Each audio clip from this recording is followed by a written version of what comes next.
Yeah, no show notes this week since there's like nothing to talk about. No, there's nothing to talk about. So we're just gonna Dan most of the time. We're gonna talk to Dan. We're gonna ask him about. There's a clip from Mando season 3. Yeah, we could talk about that. We could talk that. Yeah, we talk about that. We could talk about what it's like coming back to being a toy reviewer after not being a toy reviewer for a couple of years there. That's right. My most recent review is Black Series.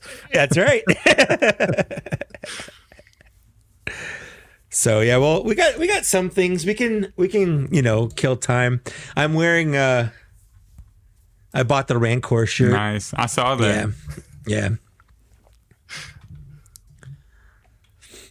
I figure since we're supposed to be having the Rancor now, theoretically, since the Skystriker's out, the Rancor would probably be somewhere around now.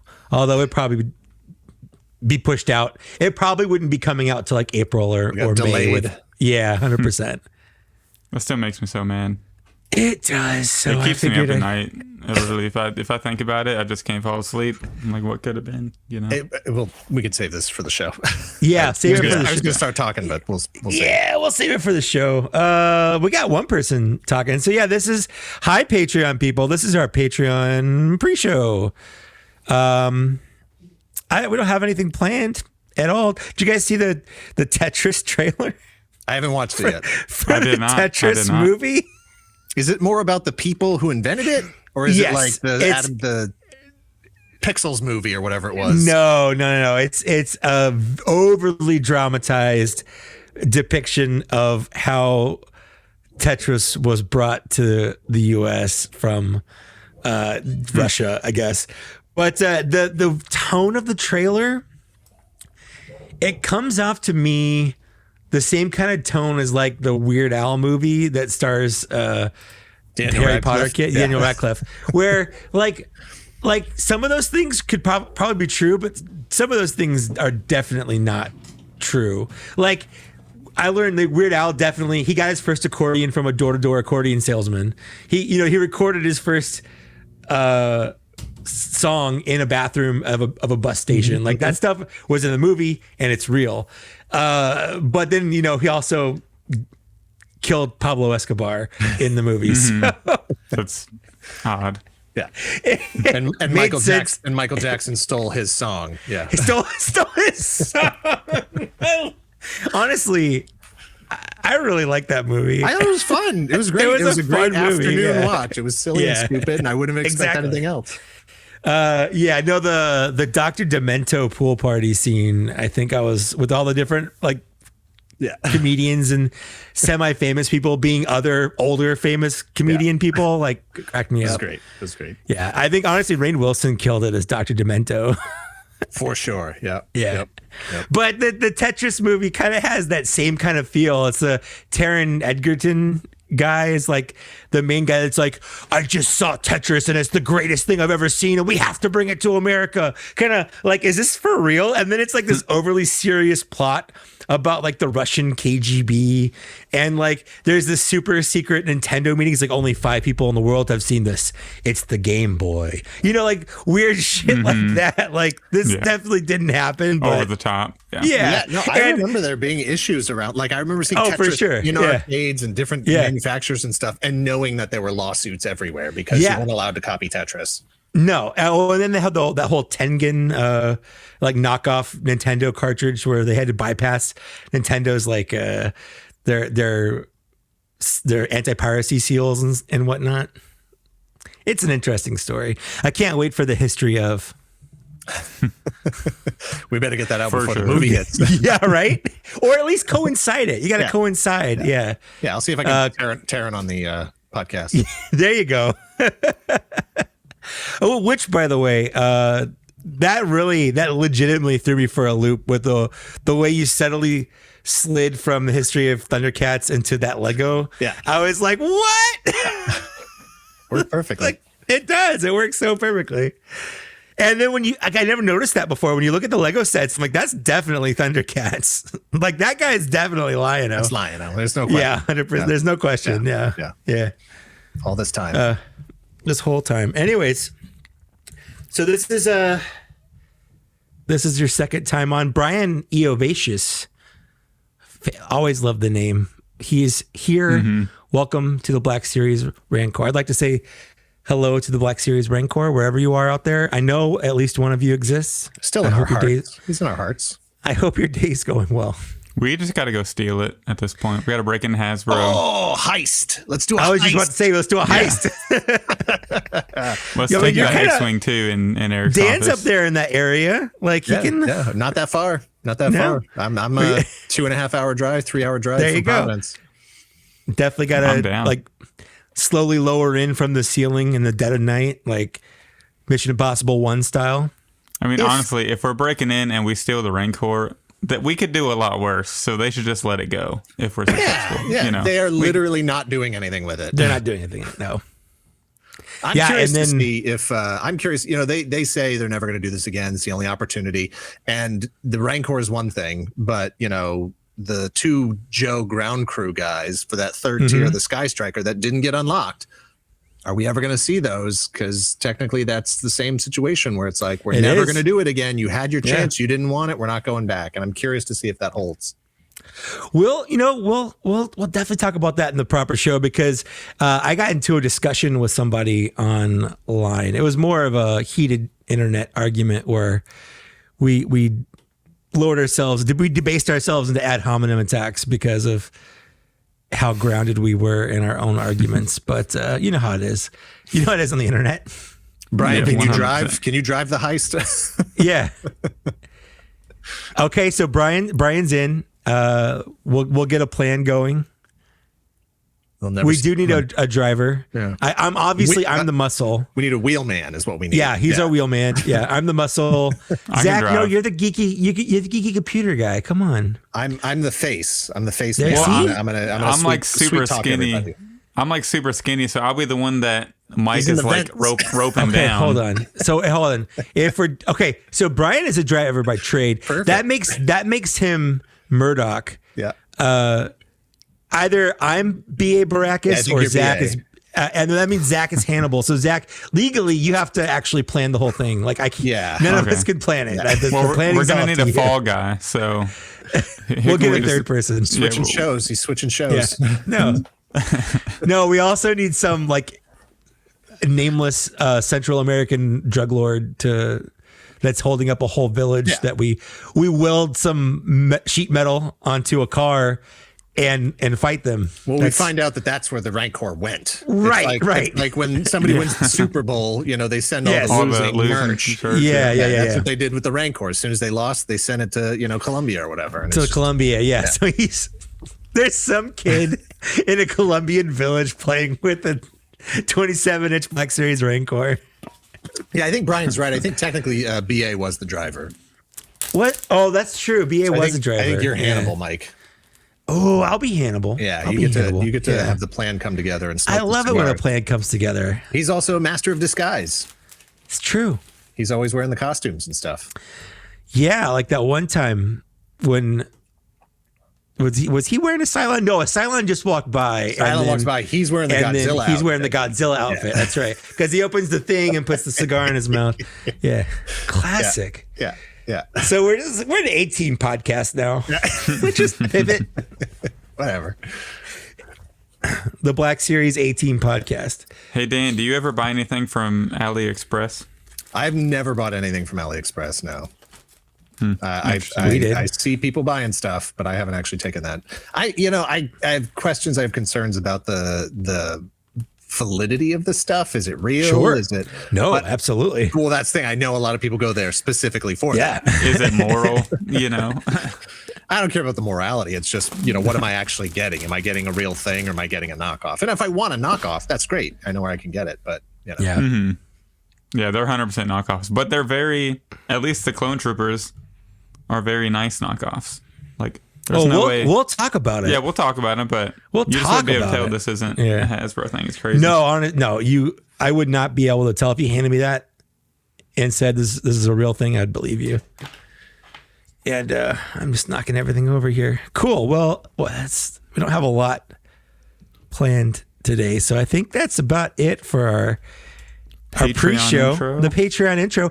So Patreon people, if you're listening to this, watching this afterwards, obviously you are, because like that's what it's there for.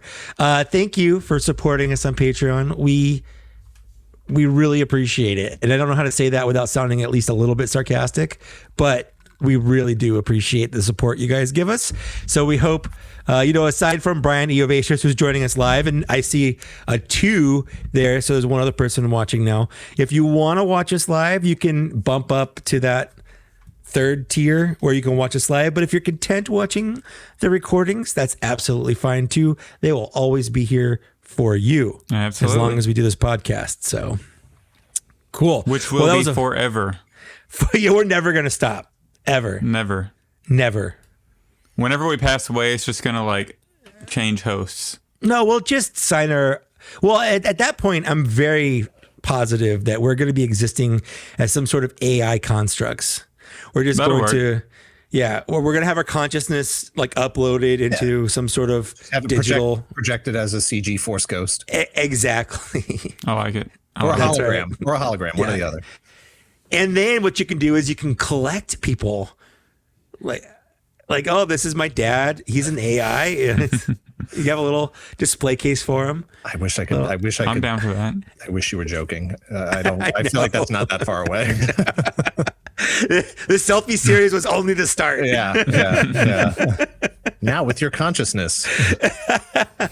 Well, you know what? Honestly, if something like that existed, like if I could have a weird, even if it was pre-recorded messages from like my brother, or I could have a conversation, I'd do it. Yeah. I wouldn't even think about not doing it. It'd be nice to talk to him. Anyway, yeah. So we should get started on the episode proper. You're listening to Star Wars: The Black Series Cantina. That's not what we're called. That's not Black Series Cantina. There we go. Episode, is it 39? 39. What I did was I slipped into reviewing, where like that's just the words that come out of my mouth when I'm reviewing a Star Wars figure. You are listening to Black Series Cantina, episode 39. Dan Larson, Skystrikes back. I came up with that, and I thought it was great. It's good. And It's really good. It's really good. Yeah. Of course, I have with me, as always, Zach. Glad to be here. Of course, you're here. since it's half my show, I guess, It is legally. Yeah. But I look forward to recording every single day. I'm like, man, the next one is getting closer. We're a day closer to the next episode. So I'm glad it's finally here, and we got a great guest, Dan Larson. So, that's Welcome right. back. I'm glad to be here again. Are those dogs in your background or my background? My background. My dog is, when it's about mail time, so goes crazy around this time. He's also part of the podcast. Yeah. Yeah. So yeah, it's been a while since we've had Dan on, a year and a couple months, I guess, at this point. Was it for the Skystriker? That's why I was on, right? It was December 2021 when we had you on. We were gonna do like a fake Skystriker Rancor rivalry, but then the Star Wars community kind of made their own rivalry with Hasbro. Yeah, they made it real. Yeah, we were like, it was stupid. Never mind. Go ahead. So I just wrote my piece for, if you're not familiar with Toy Collector magazine, it's the new print magazine. Issue 4 is coming out in a couple of weeks here, and my Skystriker review is exclusive to that magazine. And as I was writing the piece for it, I went back and revisited the timeline. I totally forgot that there were 4 crowdfunding projects that were all going on at the same time: the Skystriker, the Rancor, the Proton Pack, and the Robo Skull was on Kickstarter. Mm-hmm. And so just, all that money just being sucked out of collectors' wallets, something had to get dropped. During Christmas time. Oh, at Christmas time. And it was right season. after was Star Saber right before that, I think? It was, Star Saber was a month before that, so it wasn't even that much time, yeah. Yeah, so just too much going on. And it was ridiculous how quickly everything turned, especially for the Rancor. Just the community was like, nope. Or at least a vocal minority was vocal enough that they decided to just kill it. Mm-hmm. Yeah. It was not fun. It was not fun to be someone who was looking forward to it, because it was just real negative. It was really negative. But we do come today with the spoils of war of one of the sides. Here's the one I got. Oh, yeah. You didn't get one, Zach? Zach. So I did for this episode specifically, I actually went and bought I'll plug for our merch. We have our Rest in Peace Rancor Force Ghost shirt. And the back says "Gone but never forgotten." But you know what? I have a confession to make, Zach. And this is gonna work. This is gonna work really well on. Are you gonna buy a 375 Rancor? Is that what you're about to say? No. Uh-oh. He's gonna take it. Uh-oh. What's he doing? I don't know. He's taking his clothes off. Hey! Oh, there you go. There you go. Wait, hold on. I was always Team Skystriker. I didn't even back the Rancor. Skystriker was where it was at the whole time. I actually backed 5 of these guys. I've got the other ones in my garage waiting to get sold. Mike Secret just turned Galaxy heel. for life. What a heel turn there. Oh And my God. for the people listening, I punctuated all this by changing my shirt to my Secret Galaxy shirt, which, by the way, Dan, every time I wash it, it gets a little bit more flaky. I don't know if... Hey, man, take that up with Spreadshirt or whoever we my use. Toy Galaxy one doesn't do that, but my Secret Galaxy one... Oh, really? No, my Toy Galaxy one one looks like crap. Kind of Yeah, no, I'm kidding. Don't put it in the dryer because then the heat makes it. It's shit. the heat. Yeah, it's the heat. I makes just it shit. I'll hang dry it from now on. Cold Anyways, water and hang dry it. Cold water. And hang There's dry it. there's only 2 seats in a Skystriker, but there are plenty of seats on Team Skystriker. There you go. It's Team Skystriker. Wow, what a heel turn. Oh, always going for the win. I was always on the winning side. It sucks, man. Hey, I backed it. That canceled order is still in my Hasbro Pulse. It will always be there. History, and it sucks. It was sad watching it get so close. It was like less than 200 away or 500 away or something crazy. Something really close. It was 460 away, which is almost the exact amount that it lost. It was almost the exact amount of backers that it lost when the backers were going down. Yep. So it's one of those things, like if it hadn't hit that snag, it probably would have backed, if not backed harder. You didn't have to blow away the finish line. You just had to get to it. Had to get to it. Yeah. And the tears didn't matter. I was in it for just the Rancor. Like, of course I wanted that Luke, but I didn't care about most of it. I just wanted the Rancor. And now we're getting the Luke anyways, but... What's funny is we're having the people listening at home like, oh, they're talking about the Rancor still. God. Guys, it's been a year. Yeah, it's a bit, okay? It's such a big topic for Black Series. It's legit. Well, it's just a bigger conversation about, what Hasbro's doing with these crowdfunding efforts. Is it still a tappable resource for them? They've had some, especially Star Wars, there's been enough failures of these programs at this point that, they really, really have to reconsider what they're using it for and if the market is there. Yeah. I had a... Sorry. Marvel's had a failure now. Yep. Star Wars has had 2. Mm-hmm. Yep. Sesame Street had 1. There's the first one. I had a conversation with Ken Plume the other night about the TVC Akbar, because I just did an Akbar video on my channel, and I mentioned in it that the TVC Akbar comes with like a weird monitor handheld box thing. And apparently that was originally supposed to be, he's supposed to have his full chair, and the budget got cut back, and all they did was give him a little handheld monitor as sort of consolation prize for not getting his full chair. Did something fall behind you? I was gonna say, could you all tell me what figure fell? I just heard it. I didn't see it. I heard it. I didn't see it. Yeah. Do you know, is whatever he's holding, is that actually in the movie? Is it attached to the chair? I haven't gone back. I think it's supposed to be attached. I think it's supposed to be attached to the chair, or part of the chair that they made handheld that wasn't originally handheld. That was basically all they had to get from that chair was like the remnants of the chair was just this little box. Yeah. But I was in the review, I joked about like, let's get a Haslab chair. And then I said immediately, it's not big enough for a Haslab, but it might be the exact thing for a Haslab. It's something they could produce in smaller quantities without worrying about losing money. It wouldn't be overly expensive. It would be expensive for what it is because it's the nature of what it is, and they would only produce like 9 or 10,000 of them. It would probably be like $80 or $100 for a figure like this. Let's be honest. But like, I would buy one if they came out with a Haslab that's like, here's an Akbar in his Akbar floaty high chair.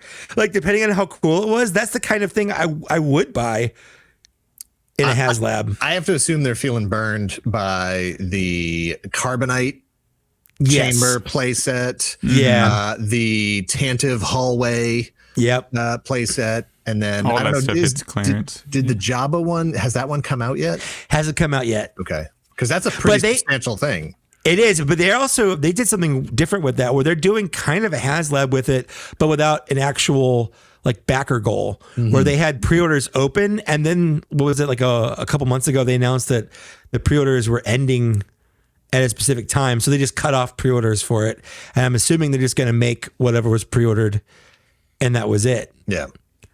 So I think, or if they want to do something like that, or something like how Mattel Creations does, where they just open up pre-orders for a specific amount of time, without a backing required. Yeah. However many people pre-order them, that's how many they make, and that's it.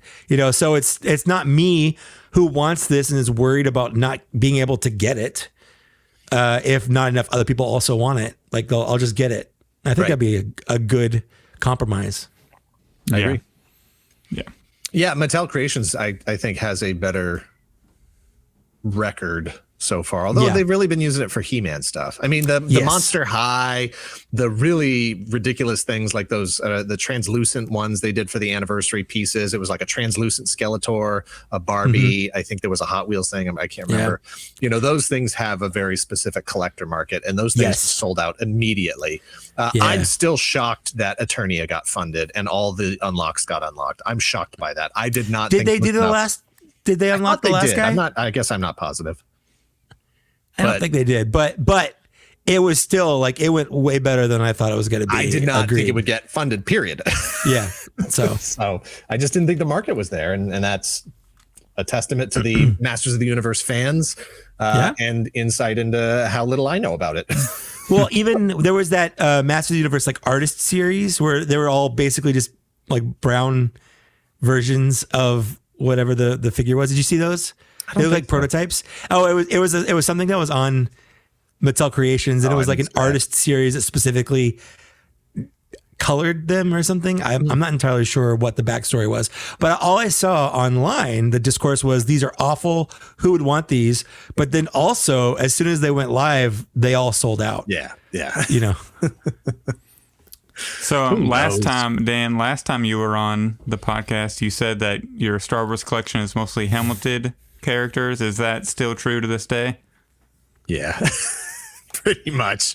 I mean, the most recent figure I got obviously is Wicket. He's awesome.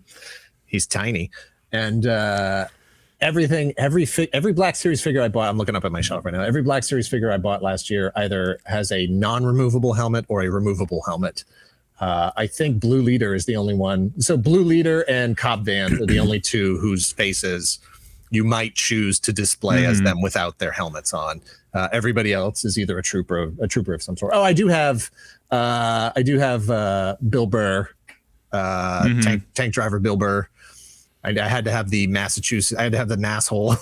That's a trooper, and then Fett with his removable helmet as well. So, like I said, you gonna put Bill Burr on the moose? No. No, I actually have him displayed with his helmet on. It's just I know he's there. If I happen to get a little bag of Dunkins or something, he can have it. There you go. There you go. But I don't buy as much Black Series as I used to. But that's not just a Star Wars thing. I don't buy as much of any line as I used to. There's so much more stuff out there that I'm buying. But I will say that I'm surprised by how much 4-inch scale stuff, 1/18 scale stuff that I've been buying lately, including Star Wars.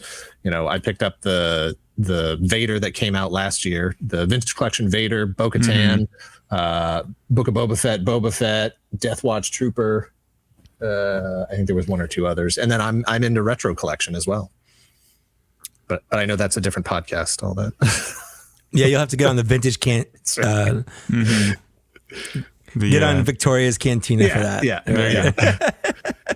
Speaking of the retro stuff, real quick, I went to Target and I saw an entire peg of those Luke Skywalker things, like the holographic with all the different colors, and I was like, these are interesting, but I think personally, I feel like people who buy all those, they're just kind of some suckers, you know. If you complain about Hasbro repainting stuff, but you buy like 8 of these Luke Skywalkers because they have purple and yellow and blue and green arms, come on now.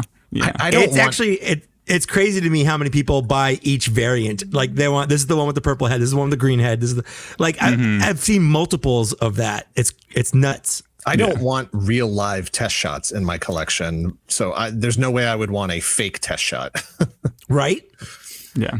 Like, I understand getting one, you know, or having a couple different characters of their, what it's called, the prototype. Is that what they're for? But yeah, well, if there's a character you really like, you're a Darth Vader collector or something. The whole point, they're called a test shot because basically what they're doing is they're testing out the molds with whatever color plastic they happen to have in the extruder machine.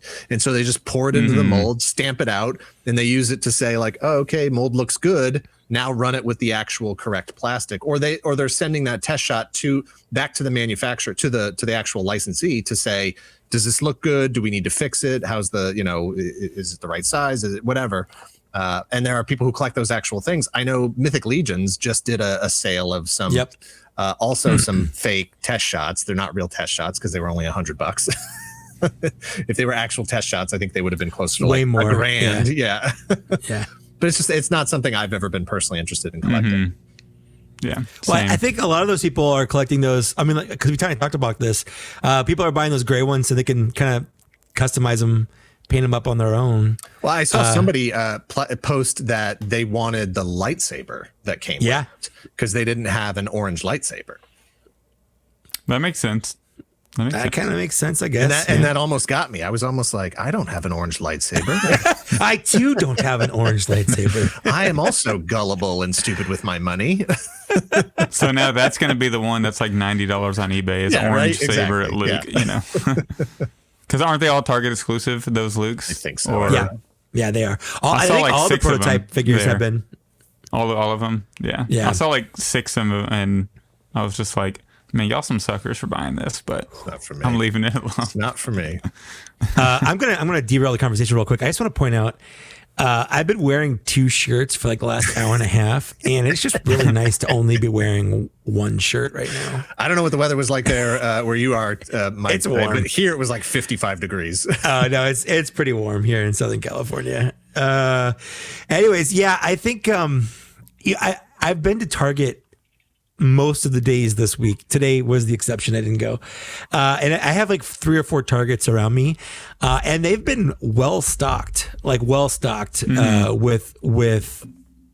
TVC and Black Series.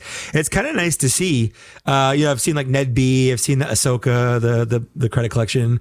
A lot of the TVC, the newer TVCs, like I've seen like the Jesse, I've seen the prototype one you saw. It's just kind of nice to like go in the toy aisle and see these figures. Wait, so you didn't take a picture and post on Instagram about all the peg warming figures like most people do? Instead, you're appreciating that it's just nice to see some variety. Yeah, it's just nice to see toys on the shelves. Dan, we were talking about this. Was it last episode or the episode before where somebody mentioned how all this stuff was peg warming, but it's like the same people that say, I wish we could go back to the way it was in 2002 whenever there's nothing but Star Wars on the shelves. Or they'll post those pictures from Toys R Us in like 1987 where it's like 8 feet high, 15 feet wide, and it's just carded Star Wars figures. It's like, what would you have said back then? You know? Yeah. Like, look at those peg warming figures. Yeah, exactly. Yeah, that stuff took years to sell. Hey, like I'm Power of old the enough. Force and all that. I'm old enough to remember those original Kenner Star Wars figures. The last, Power of the Force wave. I'm talking about '86 Power of the Force. Droids With and the coins Ewoks Power of the Force yeah. original. I'm old enough to remember those being in the big square wire bins that would be like in the front of the store. So you'd walk into Zares. And that big wire bin would be in the front, and it would just be crammed with action figures, and they were like 50 cents a piece. Clearance. Nobody wanted them. Nobody wanted them. Yep. It was a dead line. It was a dead franchise. Nobody cared anymore. How dare you say that about Star Wars? Star Wars is forever. Don't you know that? I was there.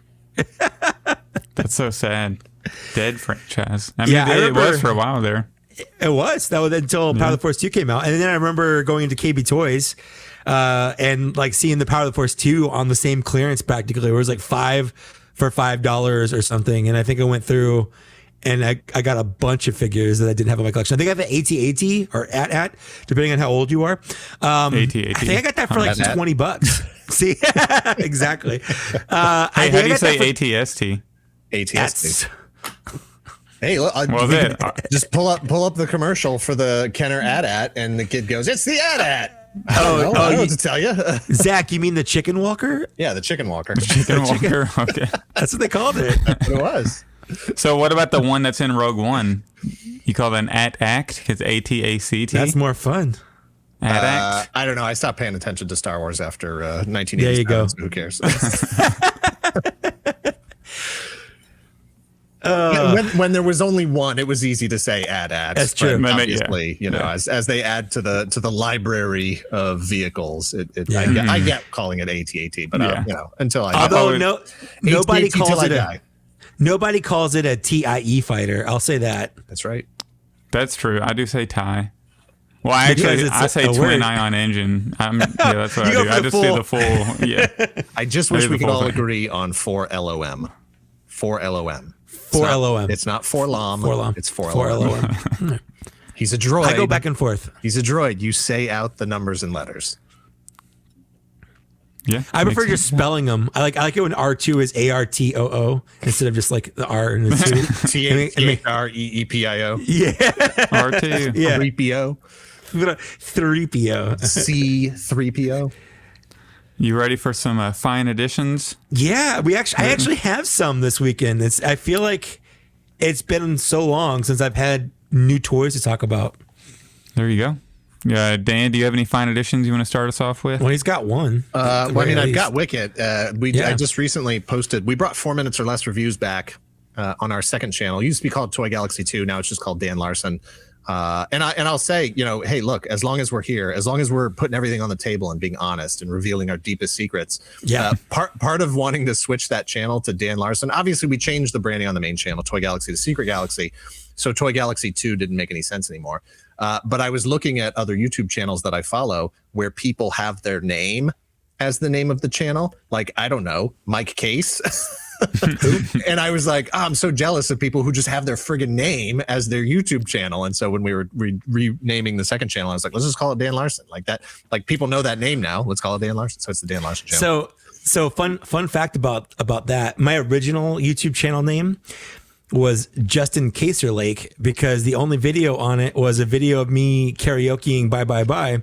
And then and then it was no done on way. like a really old cell phone, like super vertical, like very small, terrible audio quality. Anyway, but then when I signed up for Google Plus, when you signed up for it, it linked it to your Google account and it changed everything to just your name because it took over everything. Yeah. And so it was Google Plus was the reason that my channel is just my name, and I just kind of stuck with it. Oh, all right. Your pan flute video showed up in my recommended again the other day. That was my first viral video that I was like, which means it got more than like 1,000 views at the time. And I was like, I don't even know what to do with myself right now. I was like, YouTube, come on, already watched this video. Yeah. But so we brought 4 minutes or less reviews back. The first one was Warduke. The second one is Black Series Wicket. So definitely go check that out if you have 4 minutes. You're going to need at least 4 minutes because the video is actually like 4:01. So, but check that out. It's well, we always have like the end slate and stuff on there anyway. It's a really great figure. It's really fun. I'm a little disappointed he doesn't have knees. I know he's tiny. I know you probably wouldn't have been able to fit knees in there, but just like Spider-Ham in the Marvel Legends line, I think you could have done it if you really wanted to. He should have had knees for sure. But he's gorgeous and he just looks great. One of the best likenesses in the line for sure. Mm-hmm. And he comes with a bunch of crap. Like weapons. Well, it was stuff. Yeah. No, actual feces. Like he Ewok shit. Yeah.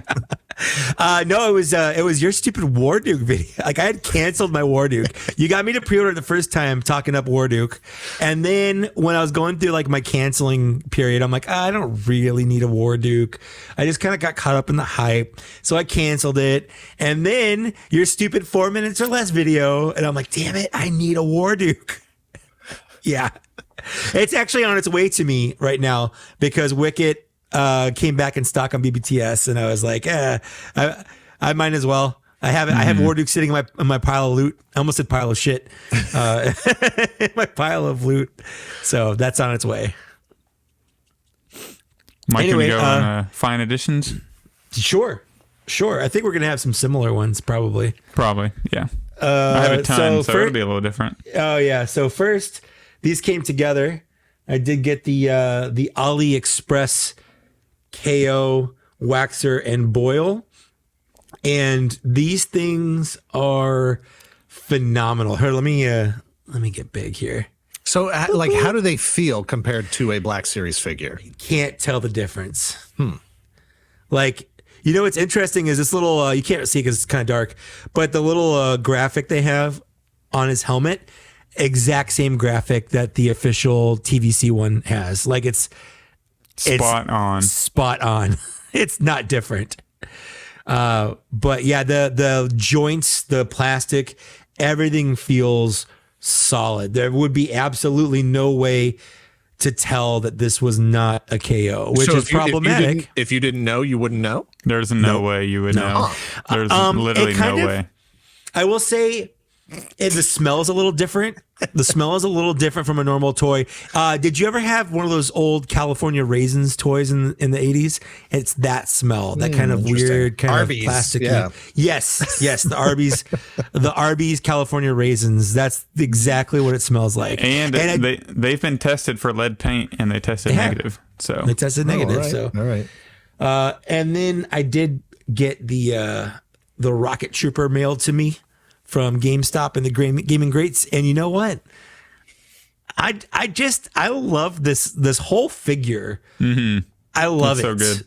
It's the new. I didn't really appreciate the new Stormtrooper body until recently. Like I knew it was better than the original or whatever, but when you actually start kind of putting it in crazy poses and whatnot, it really does go a long way with how it can kind of pose. And I really enjoy it. I'm a sucker for troopers, and I was at GameStop the other day and almost grabbed him. Yeah. The only complaint I have is that you can't put any kind of blast effects in the rocket launcher. And that just seems like an oversight to me. Cause like I've got so many blast effects from G.I. Joe and Transformers and stuff. And it just needs that little peg slot. And that would have made it even better to have. That's my one complaint. So is it open in there, or could you drill it out? I mean, I think you can drill it out, but it is solid. Oh yeah, you could just hit that with a little drill bit. Bzz. Yeah, for sure. So if you want to do that, you can. And then lastly, I was at Target yesterday buying some lunch stuff, and I did pick up this Transformer, this little scrapbook. He's like a like a Mad Max looking tow truck kind of thing. I dug him. He was the only Transformer sitting on the shelf, and I haven't bought a Transformer in a while, and I was like, I'm gonna treat myself today. And that's kind of the fun thing about canceling your pre-orders, because I canceled that guy, and now I had this little fun story of going to Target and buying something instead of I pre-ordered him and then he came in the mail. It's a less fun way of getting stuff. That all your fine editions. Oh, and then of course we talked about it. We talked about it last week, but now you have it open. I have my Skystriker open, and I've also done a review on it if you want to go watch it. Almost nobody's watched it, and I'm okay with that. I had a lot of fun making it. It's a good video. Thank you. It was a lot of fun. I watched it on TikTok right now. I did. I put it on TikTok. Yeah. I put a short version on TikTok anyway. And it's like my highest viewed video on TikTok. I It's liked almost it. got, It's almost got 2,000 views on TikTok. I shared it too to try to help you out there. So, it was cut down nicely. I like. Thank you. Yeah, I want to start doing more stuff like that where I can put a full version, but I film it in a way where I can easily cut down like parts of it. But I have to make the reviews a lot more staccato instead of conscious flowing thought like I usually do, because that's harder to pare down. So I tried doing that with the Akbar. In fact, the Akbar video I just did, I filmed 4 times until I got I just got the tone that I was okay with. I wasn't even still really happy with it, but I just couldn't find that same frame of mind I had with the Skystriker. In fact, I think I was chatting with Dan while I was starting my recording, where I did a traditional like in front of the camera. I think I had the Cantina band member with the microphone. I'm talking at it, and I don't know. It just didn't have the energy. I was in the right frame of mind. But yeah, I ended up recording that video like 4 times before I found a happy medium. Oof. Yeah. Anyway, that's what I got. It is your turn, Zach. Alrighty, I'll start off with some of the things that you've already mentioned. I got the Rocket Trooper, and I did pick up 2 of those. This one, you might be able to tell, the eyes are super wonky, so I'm just going to put them in the background. And the reason I picked up 2, Mike, you're going to pick up a second one of these, right? Oh, yeah. You got to give it if to I this see one guy. in the stores, I'll pick one up. I had to give it to this guy. Oh yeah. And have him in the air with it. So, it's so weird how much more natural it looks in his hands. I don't know. It was easier getting in his hand than the Stormtrooper hands for some reason. But he looks really cool just sitting there, blasting away with it. I love Battlefront so much. I know. One of my favorite games. I still play it to this day. So for the people listening, he put it into the Battlefront Trooper, the clone jet trooper. Yeah, from Battlefront 2. And it looks good. Monday was my birthday, so I did get the... That's right. Happy belated. Thank you. So my wife was like, what do you want? So I sent her this link. And I got the new Grogu, obviously 3D printed rock, but I had to get the sitting Grogu, in the little pram, the better pram, much improved than the previous one we got from that one. But yeah, I did what you did, Mike, and popped that head off and then put the... it's hard to get the head back on. It is. It is really very hard. Yeah. Yeah, I love it's so much better with the eyes closed. It really is. Yeah. And then it's funny because whenever they revealed this, they said it was going to come with a second head, and then we see the picture, and it's like, it clearly doesn't. But I did get the Scout Trooper from the Return of the Jedi anniversary. You always need another Scout Trooper. It's exactly the same as the existing ones. Yeah, right? yeah. Okay, because I think I have 3 of the regular ones. Yeah, it's the exact same. I also got Waxer and Boyle from AliExpress, so very good pickups there. I'll try to get a good on the camera. So do those come in boxes, or are they just in like a sack? No, both of mine came in like a plastic bag. Yeah, these decals are on point and super. Yeah, no, accurate. the paint is really nice on them. Yeah. I'm a little bummed they didn't paint the head underneath and give them removable helmets. On AliExpress there is painted heads you can get for $23, and they look pretty good. I'll send you a link. Someone posted on Instagram. I was fairly shocked. I too got Wicket, and I just absolutely love him. You rarely see dark washes on Black Series figures these days, but his little, cloth or whatever he wears, little head tunic thing, has a nice dark wash, dry brushing all over him. Yep. I do want to hit him with a matte spray, but I just got to be careful not to hit his eyes because I want to keep those black eyes nice and glossy how they are. And then I did get There's nothing better than a loose haul of figures, right? So they're in this bag because. Would you go to a yard sale? No, I got these off Facebook. This guy had like a great sale, and he said if the more you buy, the more I'll give you a discount. He had the Rebel Troopers for $20 each, which is insane for what they go for on secondary market now. So. The Rebel Fleet Trooper? Rebel Fleet Trooper. Yeah. So I stocked up on some stuff I don't have. So I'm hoping they don't smell like smoke because unfortunately they did not smell very good. So I've had all of them sealed in this bag with. Oh yeah, I told you to do that. Yeah. Did it work? Well, after the first day, one dryer sheet didn't work, so I'll put a second one in there. So we're gonna see right now if it worked because I haven't opened them since that day. You can also hit them with Febreze and then leave them in the bag. Hit them with Febreze. I've done Febreze. Put them in the bag. Put them in the freezer, and then just wash them, and that usually takes care of it. And that'll even work on cloth goods. Oh wow, it's better, but I can still smell a little bit of that person's home, unfortunately. But yeah, so it's never fun. I've got a couple figures from viewers and stuff where it's clear that they're smokers and that's their life choice. They can do what they want, but it kind of sucks. It sucks. Yeah. So I did pick up 2 more of the Rebel Fleet Troopers because I have that 3D printed Tana 4 hallway. I need more of these guys. Can you 3D print a baseball cap for one? Maybe. I'm sure somebody has it out there. I need to get some alternate heads though because I don't want the same guy, on there 3 times. Oh, I wonder if my selfie series head will fit on one of those. Oh yeah, you should try that out. I never thought about putting it on there. Okay, I'm gonna go look. Yeah, you should. I'm sure you guys already talked about the Endor Rebel Trooper reveal at some point. I'm shocked that anybody has a negative attitude about that thing. I thought it looked great. I love the alternate heads. I love that you could make I just forgot his name. Rex. I love that you could make old Rex. Yeah, it's kind of like I just thought in general it looked like a great figure. Like I literally saw complaints and I had to go look at it and say, what are you even complaining about? Most of the complaints I saw was like the price because we've gotten pretty much that same thing for $22.99 and then now it's like $33. Sure. But that's like the current, Yeah, what can you do? I get that. And it'll go on clearance anyways. Exactly. So. Yep.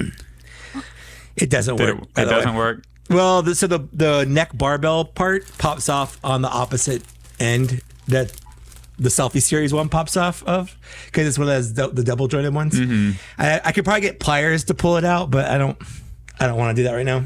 So another figure I got is the Toys R Us exclusive First Order Snow Trooper Officer. This is one I sold off and whenever I got out of collecting, but I've always for some reason really liked it and I just haven't gotten it back. So the guy had it on there for like $20.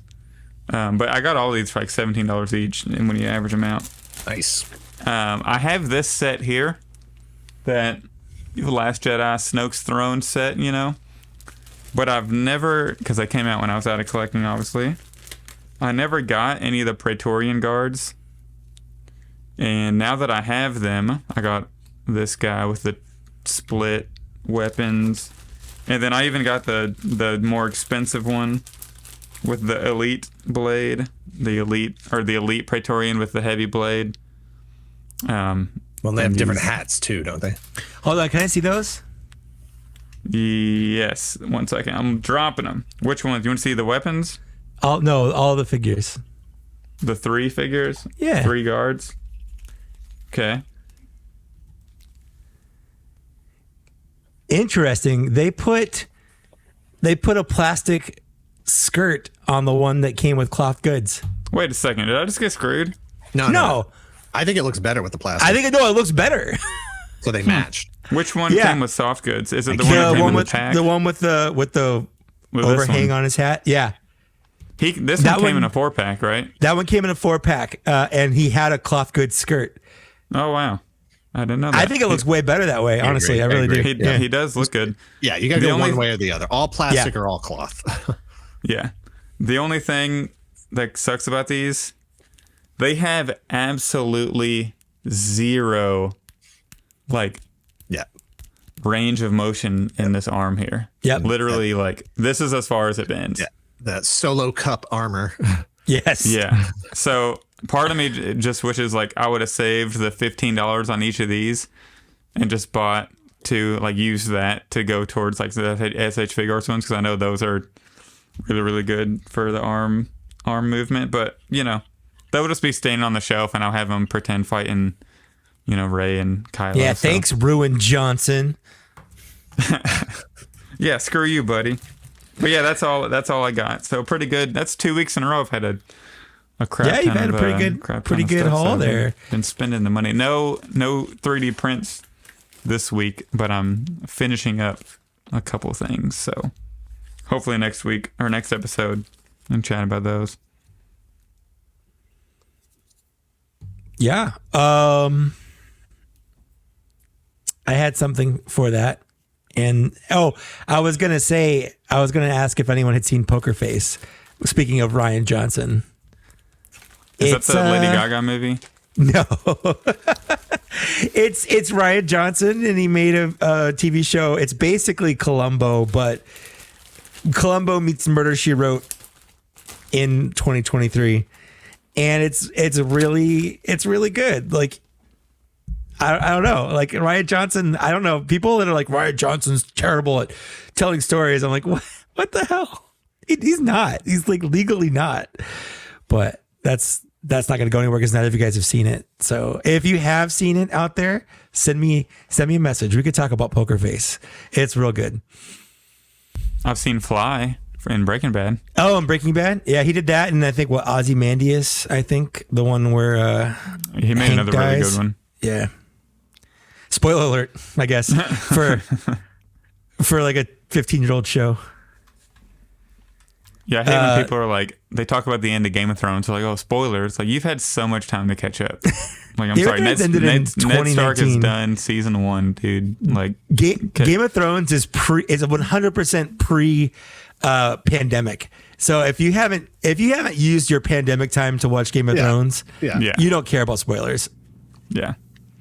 Is that like our new AD and like BC is like pre-pandemic? Definitely. Yeah. Definitely. Yeah. Definitely. Unfortunately. So, we don't really have any show notes to talk about, but I just kind of want to talk about the state of collecting and how you guys are feeling about it. I know we've talked a little bit about, you know, on the show, I've canceled pre-orders. I've been slowing down on buying toys. In fact, the toys I showed off here are the only toys I've bought in the last 2 weeks. Like, that's it. Whereas I'm looking at my spreadsheet I was making last year. At this point, I think I'd already dropped $1,000 in toys. Mm-hmm. You know, over the course of the month and a half of the 2022 starting. Is the Skystriker on your 2023 ledger or on your 2021 ledger? That's it. I think it's technically on the 2021 ledger because it's whenever you paid for it, right? Paid for it. Yeah, it's when I paid for it. Yeah. But it is a 2023 release. It's really weird. Yes, Haslabs are in a weird category, but financially it's 2021. I think I wrote it off on my 2021 taxes. If anyone's listening. What? I used it for my channel. I mean, the IRS. That's legit. Yeah. That's legit. I used it for my channel. Smart. And I used it for the podcast. So I don't know. Maybe I can write it off again. I think there's this thing where it depreciates in value, but you can also write them off again for like half their value or something. I know my CPA does that with my computer and like my phone. And my car, because you're using the product still, so you can write off a portion of their original value every year. Depreciable asset is what we call it. Yeah, there you go. Thank you. That's right. Zach is also a finance guy. Nice. That's what pays for all this. What member of the A team is the finance guy? Oh, geez. So that's me. They had one. We're adding a fifth member. No, what was that last season that had like the kid that followed him around, like the younger, like Hispanic guy or whatever? I don't remember that. Oh, I think it's like one of the last seasons. They always have like a fifth person that's not really part of them. I was only an expert in the A team for the week that it took to make our video, and then after that, it was like, delete everything in with whatever was coming in the next week.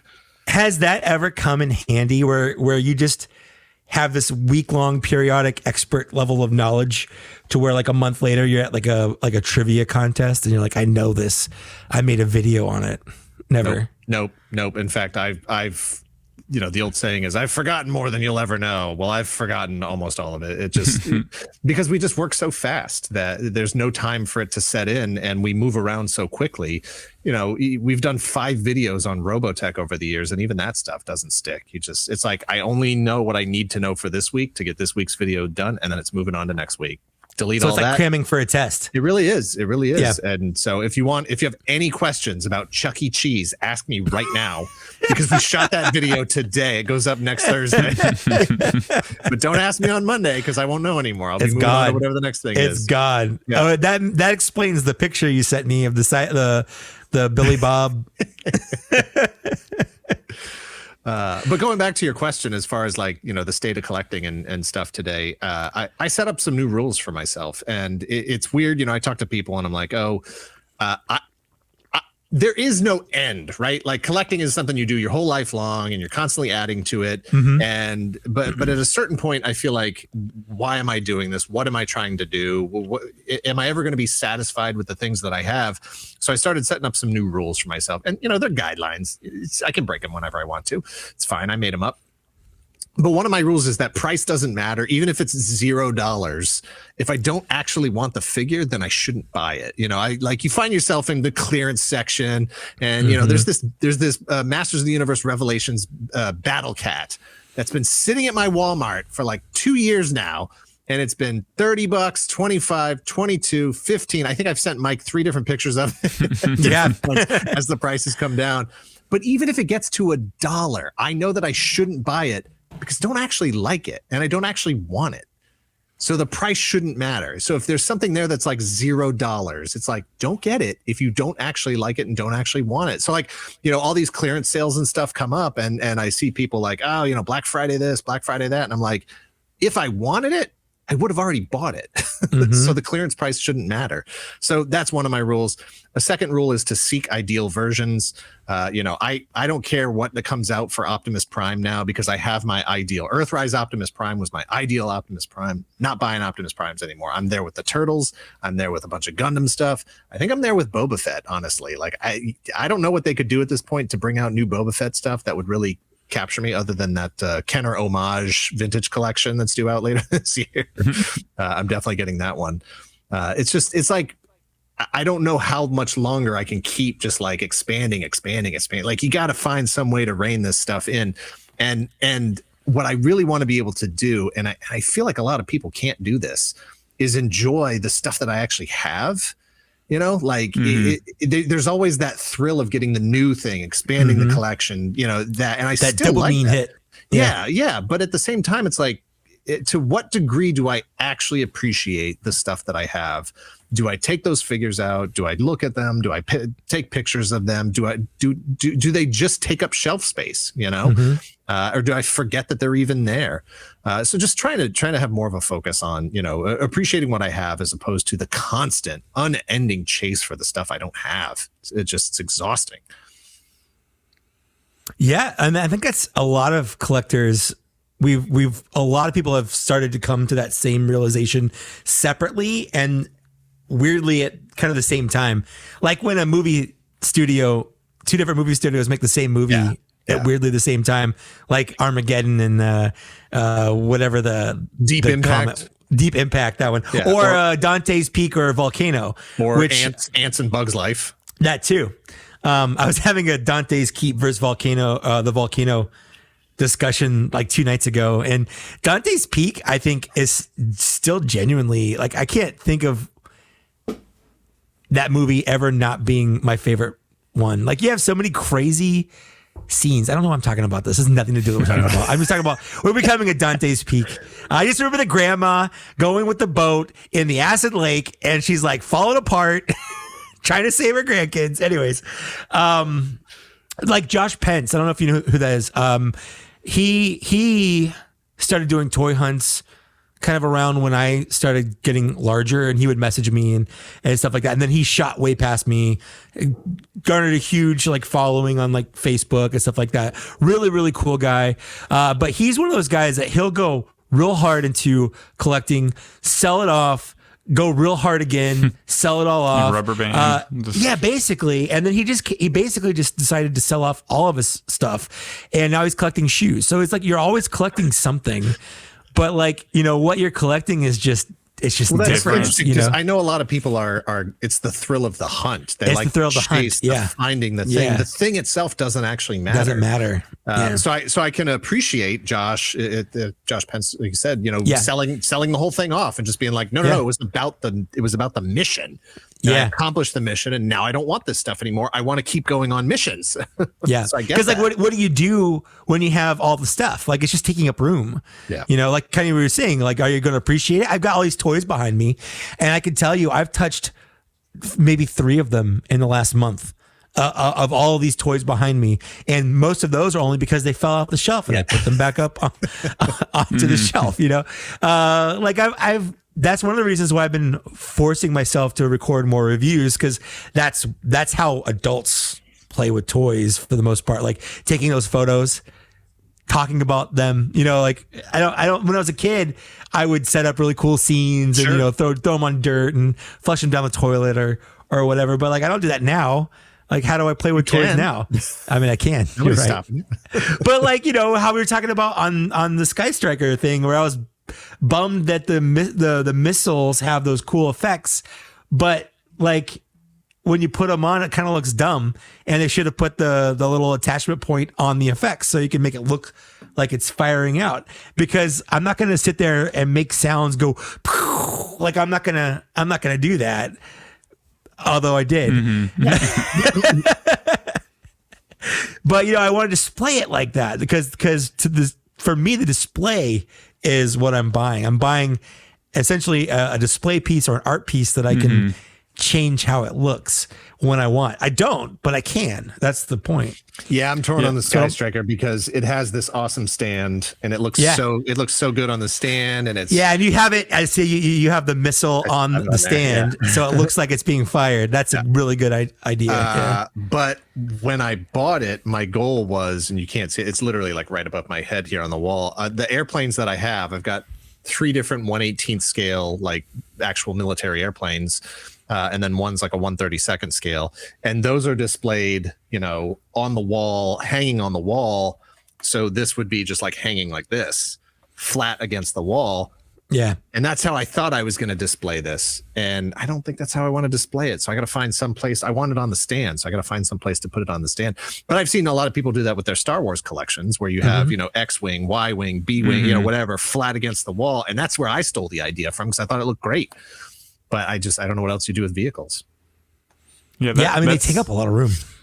Going back to like appreciating what you have currently, that's one thing that like 3D printing, like all these like dioramas has brought out. Like I'm able to 3D print an entire Cantina 4 hallway, and then I'm grabbing figures off my New Hope shelf and messing with figures I haven't, you know, put in poses in 2-3 years ever. At this point. I'm just like this clone trooper, he's gonna be in this pose and he's gonna go on my Clone Wars shelf, and I'm probably not gonna touch him again for another 8 months. Hey, I asked that question. I was talking to Veebs over at the Fwoosh. I had him on our show, our Patreon show, The Secret Lounge.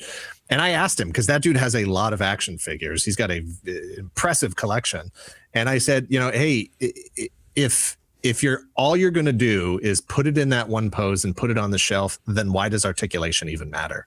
Why don't we just go back to the McFarlane era where it's a pre-posed statue and you're just not going to do anything with it anyway? So let's cut some costs, bring the price of these things down. Mike actually brought this up a couple episodes ago. I think his wife asked him about it, and then Mike, you want to go into that? Well, I think it's just that I have the option of posing it differently if I want. That's what Veep said. That's what Veep said. Yeah. You're right, because that's what she. Like, why don't I just buy statues? But the statues, everyone's statue looks the same. Right. No matter who buys the statue, their statues look cool, but they all look the same. Whereas the way I have my Waxer or Boyle, like I don't know which one's which, posed is way different from Zach and way cooler than Zach's because I posed it that way, Yeah. Yeah, it's tough. It's tough. Yeah. Well, all my figures are, I get them in a pose that I like, and for the most part, they just stay in that pose. And they stay in that pose. No, if I have to use them for something else, I will usually take a picture of that pose to make sure I can put it back in that pose when I put it back on the shelf.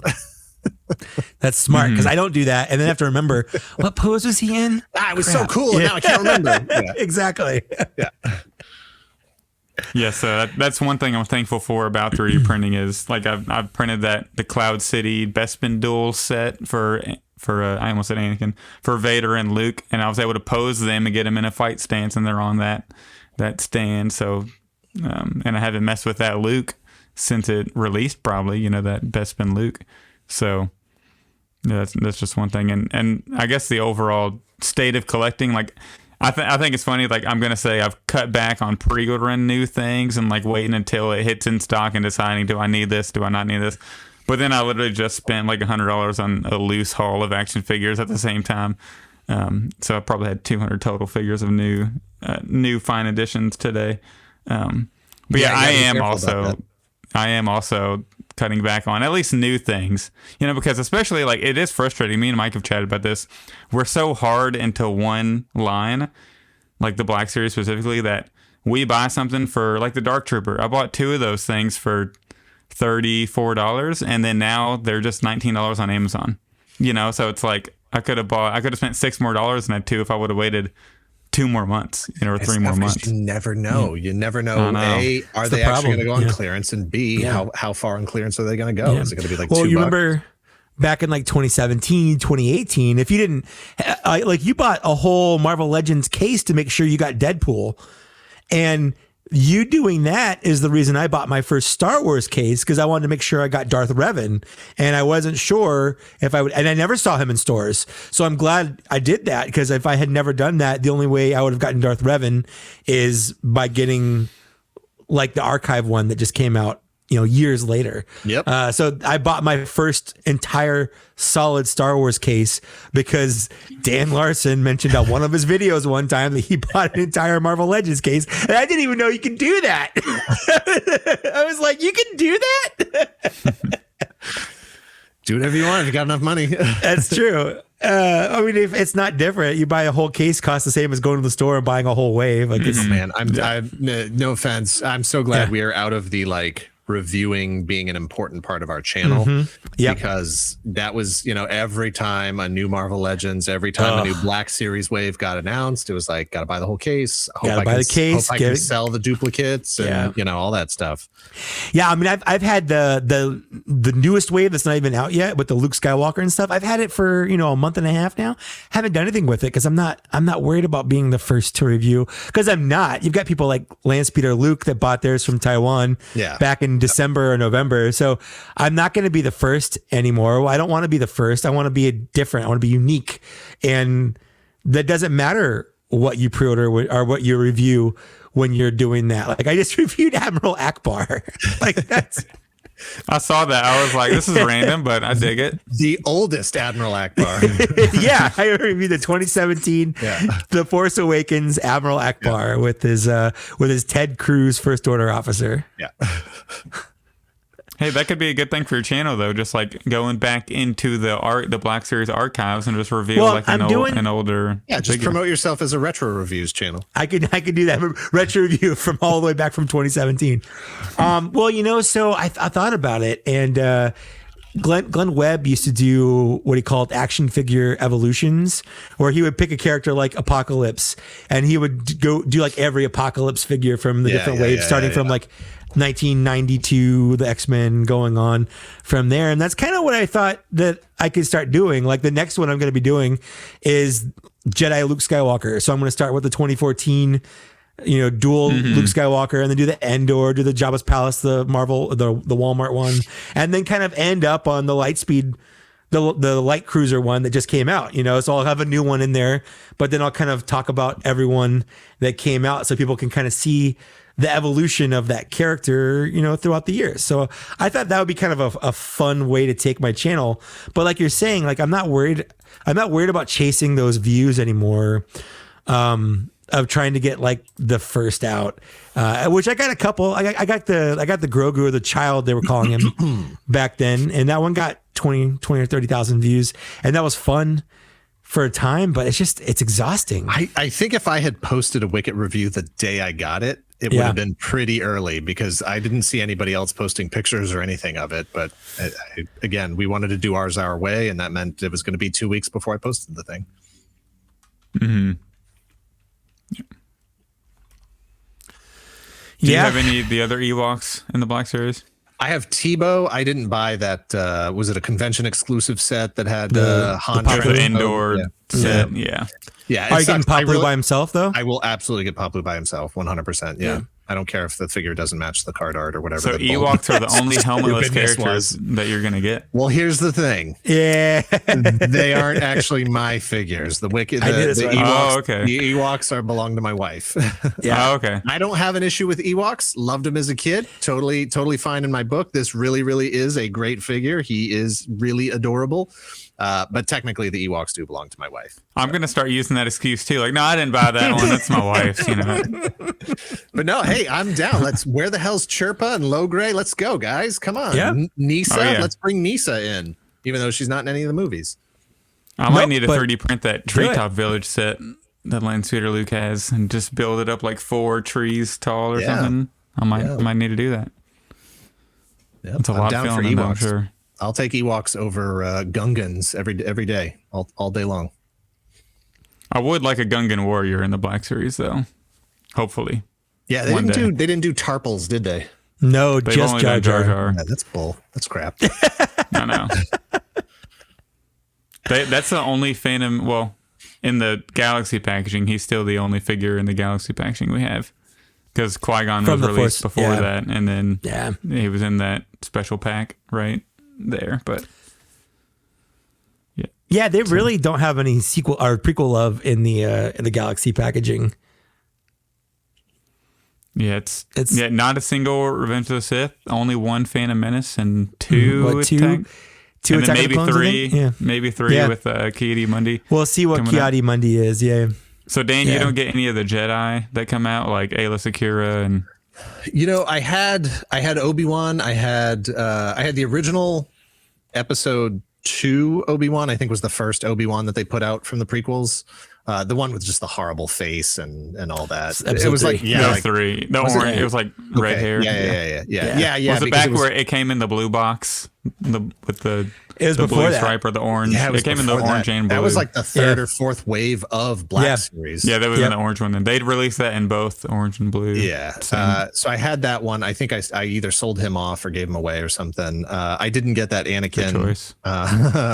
But I had Qui-Gon. And I had the newer Padawan Obi-Wan. Mm-hmm. That was a really great figure. I did sell that recently because somebody pointed out to me that the prices were going pretty high. And I was like, I don't really want him anyway. And then I still have Mace Windu. Mace Windu is a great figure. Came with that robe. Looks awesome. Mm-hmm. But the other Jedi, I basically was like, I don't want to fall down the hole of having to get the entire Jedi Council. So I just cut it off at Mace Windu. I got rid of Qui-Gon Jinn. Plus, that was around the time that the better Qui-Gon Jinn head came out. Yeah. And I was like, well, if I'm going to get a Qui-Gon, it's not going to be this one. So he can go. And then I saw the prices on Padawan Obi-Wan, and I was like, he can go. Because I have, I think it was a Walgreens exclusive, the Clone Trooper armor Obi-Wan. And that figure's great. I love that figure. So I was like, Mike hates that figure. Yeah. It's fine. It's not very posable. The Walmart, I mean the Walgreens. Did you say Walmart or Walgreens? I think it's the Walgreens one. Oh yeah, I do hate that figure. I feel like people the cloth overvalue him as a figure. Like they just see. I think a lot of people are invested and have a lot of emotion invested in them having that clone armor. It's more about the character than it is the posability of. I just think it's a great looking head. I like the cloth goods on it. I Sure. don't mind the armor and stuff. It's a pretty cool figure. And as far as I'm concerned, again, seeking ideal versions, that's my prequel era, clone trooper era Obi-Wan figure. So everybody else can go. And then Mace Windu's good. And, you know, I like Ki-Adi-Mundi. I like Ayla Secura. Any of the other ones they do, but I'm like, I passed on Plo Koon because I didn't want to fall into this trap. Yeah. I passed on, who else did they do? Who else have they done from the Jedi Council? They've done Kit Fisto. Kit Fisto, I passed on him because I was like, all right, I already passed on these guys. I can pass on Kit Fisto. I just didn't want to go down that path. Yeah. That was a path I could not go down. Speaking of that Phantom Menace, Padawan, Obi-Wan, I'm in a dilemma because I have that figure, but the one I have is carded. It's the carded version, so it's worth a lot of money. I don't have it open or loose because I bought it. I actually bought it, the Maul and the Obi-Wan in a set for $90 for both of them, like shipped. That's a good deal. So that was a hell of a deal for the time. So I kept them on card because I liked the way they looked.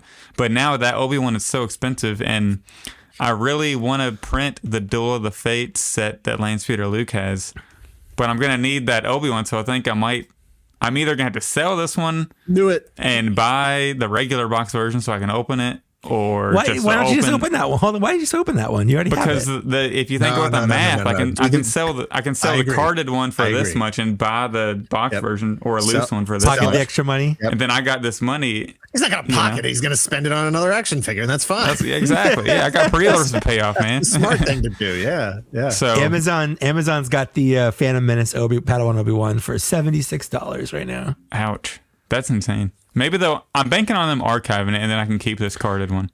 So that's probably what they'll end up doing. I mean, it would make sense to archive that now since it's so expensive, and I mean, it's a prequel Jedi. So you can get it for about $50 or so on eBay.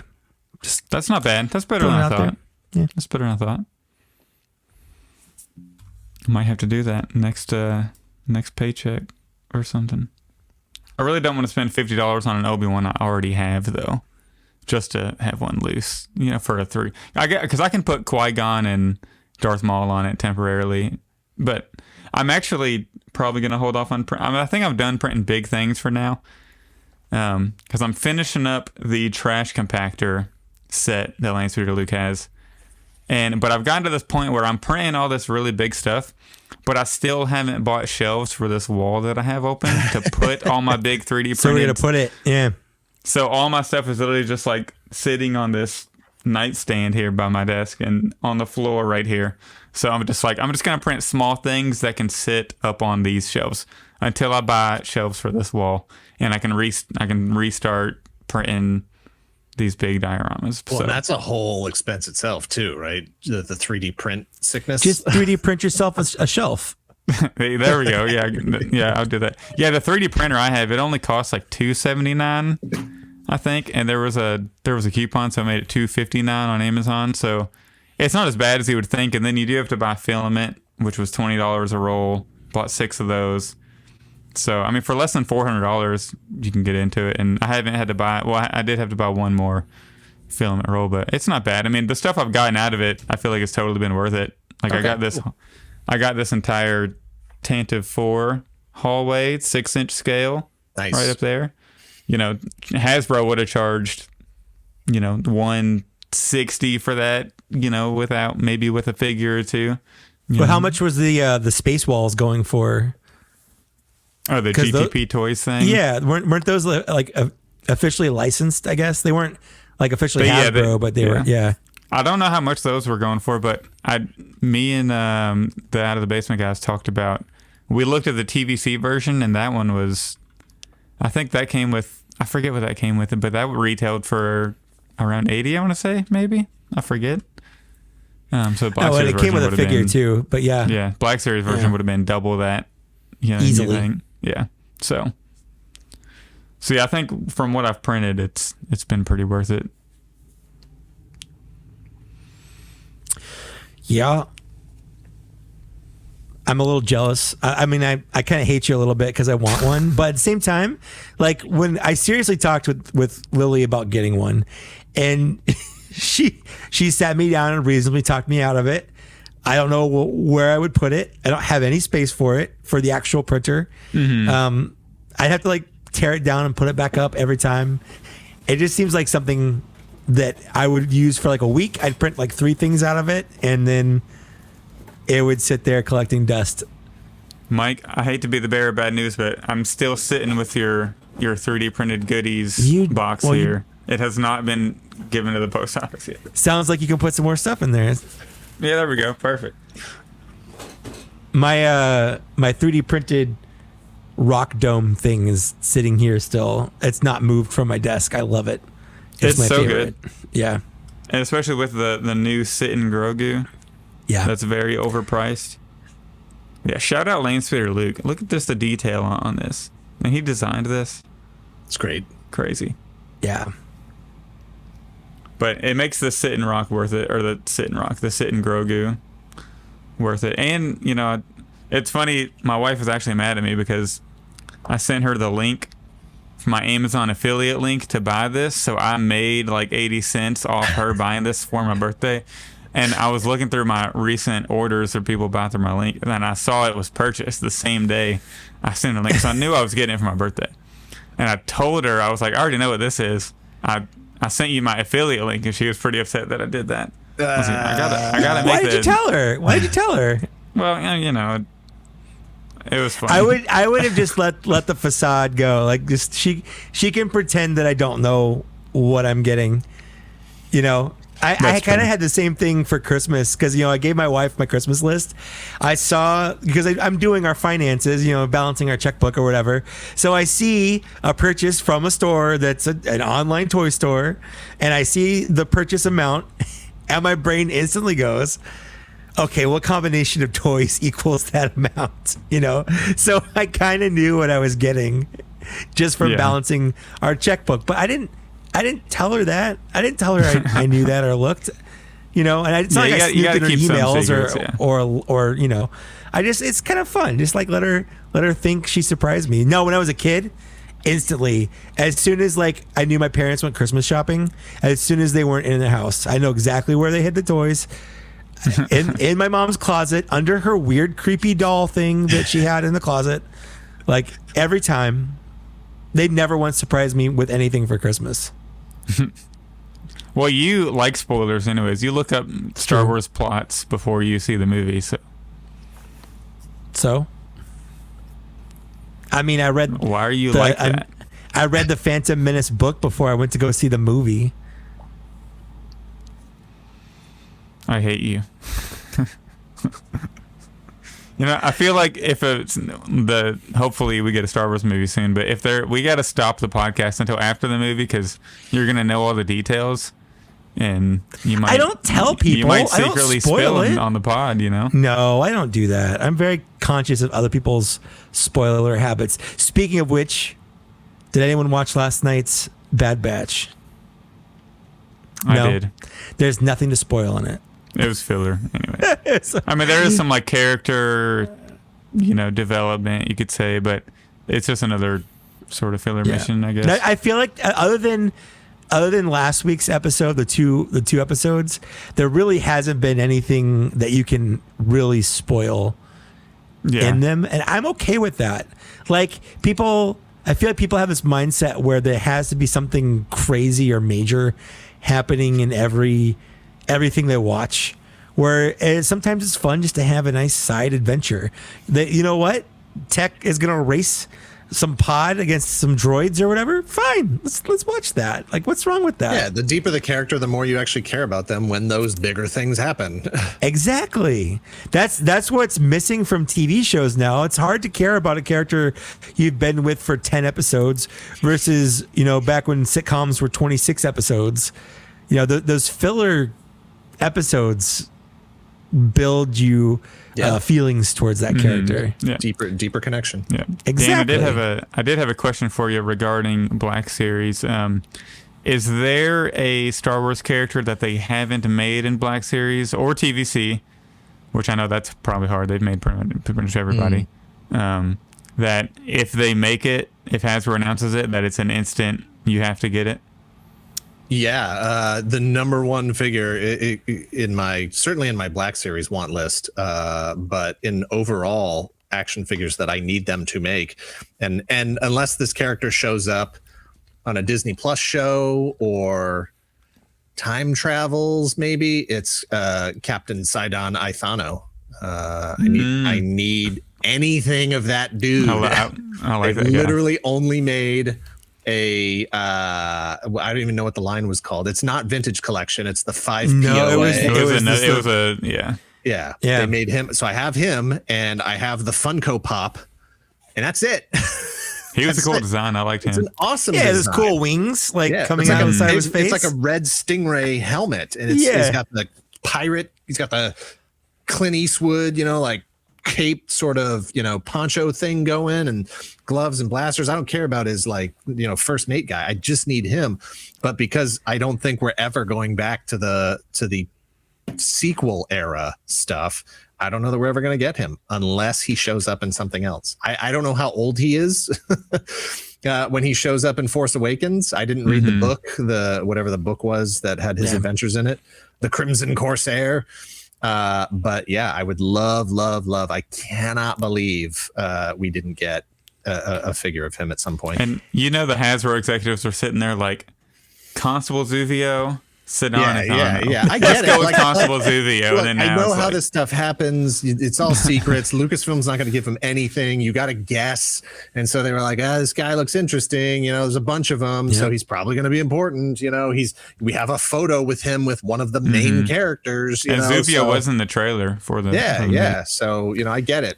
I just don't know how that never got resolved. I don't know how they didn't actually go back and say, before we leave this era forever, let's do Ithano. He's badass. He is kind of the Boba Fett of The Force Awakens. He really is. He looks cool. He doesn't really do anything. Never says a word. Never says a word. Yeah.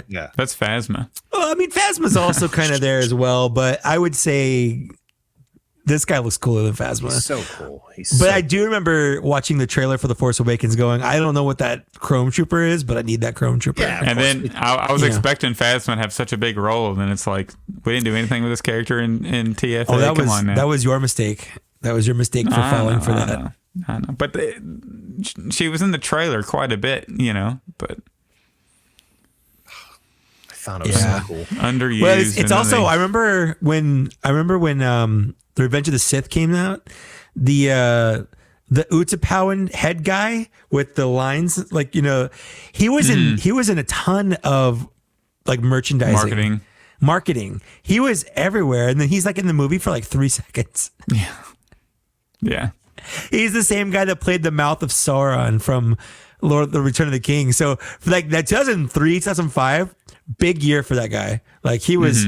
He was in 2 big movies because he has a weirdly big mouth. That's his one character trait. Yeah. Dan, what did you think about recent Star Wars media? What were your favorite shows? And I'm ready for Mando season 3. Let's go. Yep. Yeah, I'm all over that. At this point, I can't really even say Mandalorian season 1 was great. Mandalorian season 2 hurt. That was and then Book of Boba Fett was I didn't love Book of Boba Fett.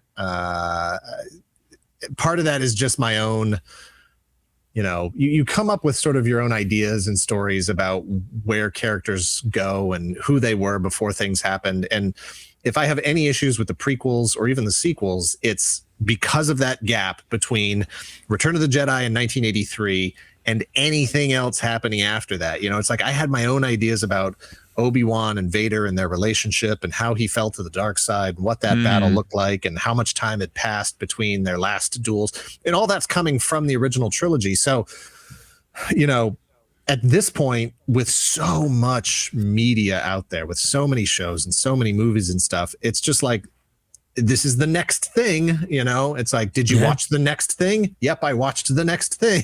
Yeah. No, I'm all true. caught up on the next thing, so even Mandalorian, I feel I would like to sit Favreau and Filoni down, just the 3 of us, nobody else is around, just private conversation and say, did they make you shoehorn Mando and Baby Yoda into Book of Boba Fett? Because I think they 100% did. The earned heartache of him handing Grogu off to Luke for him to come back 20 minutes later.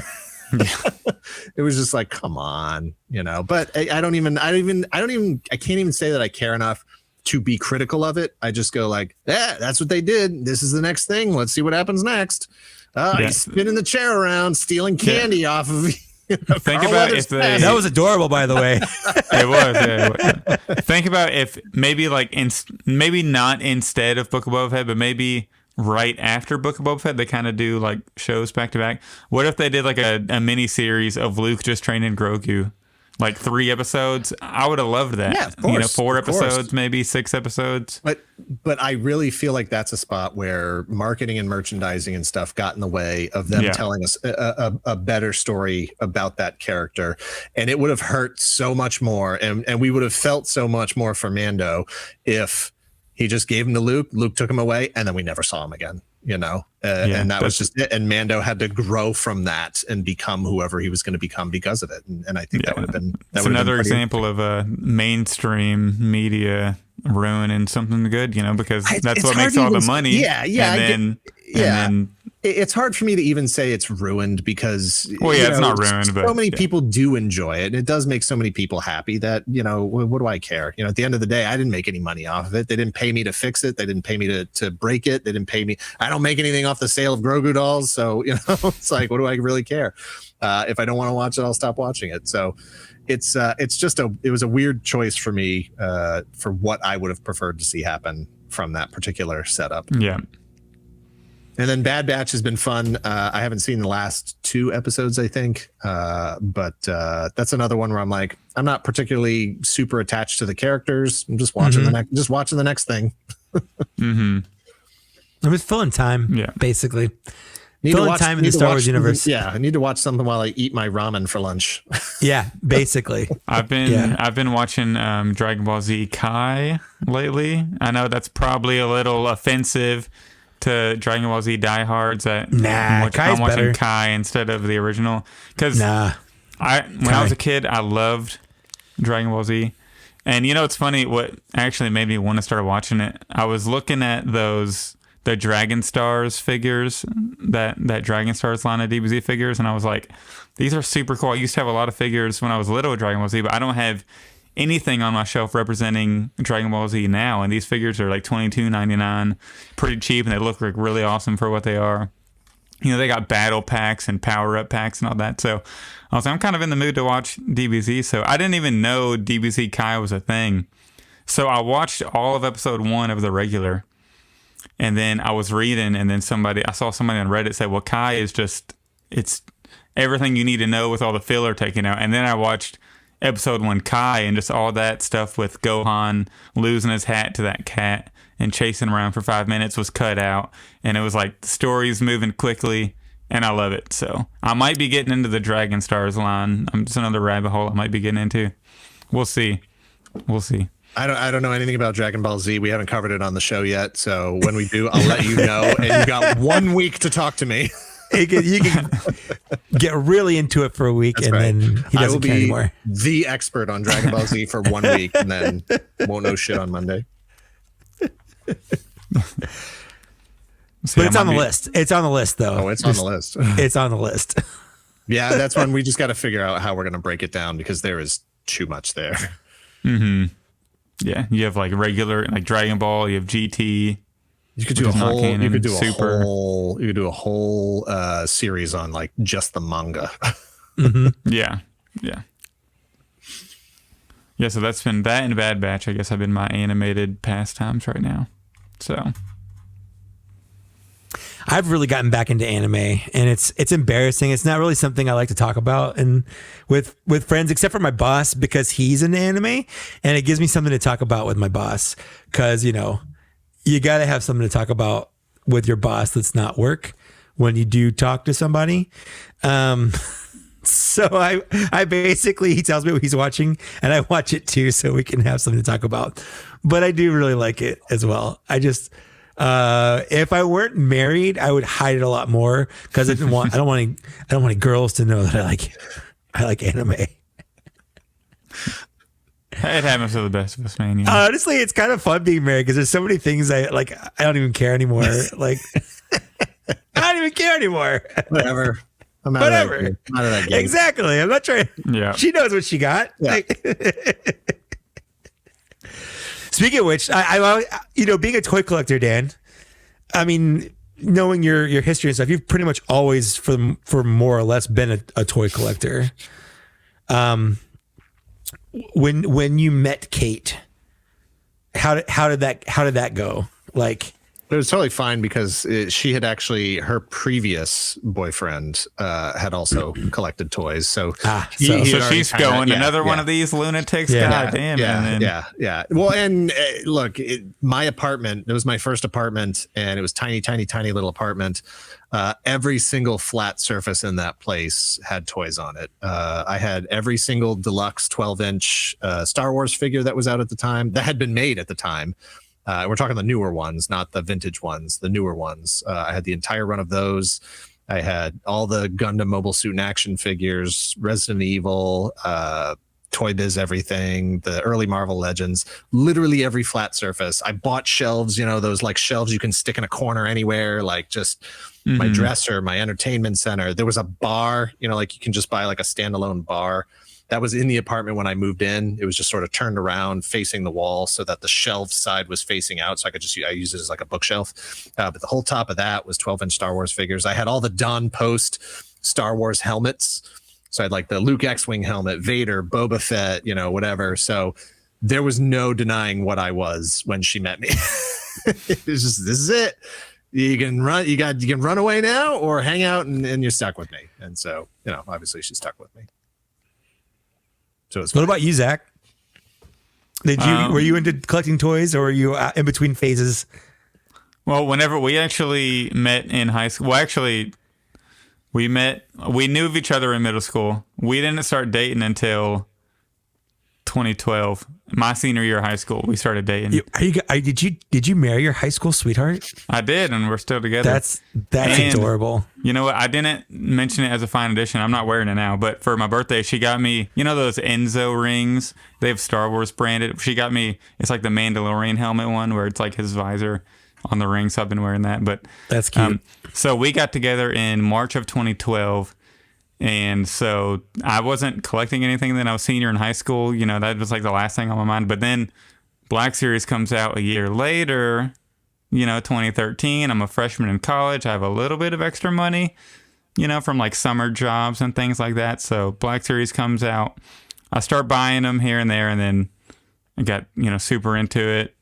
And then we've been together ever since. And so she's kind of stuck with me now, So there was no, I've never had to do the, hey, you kind of like me.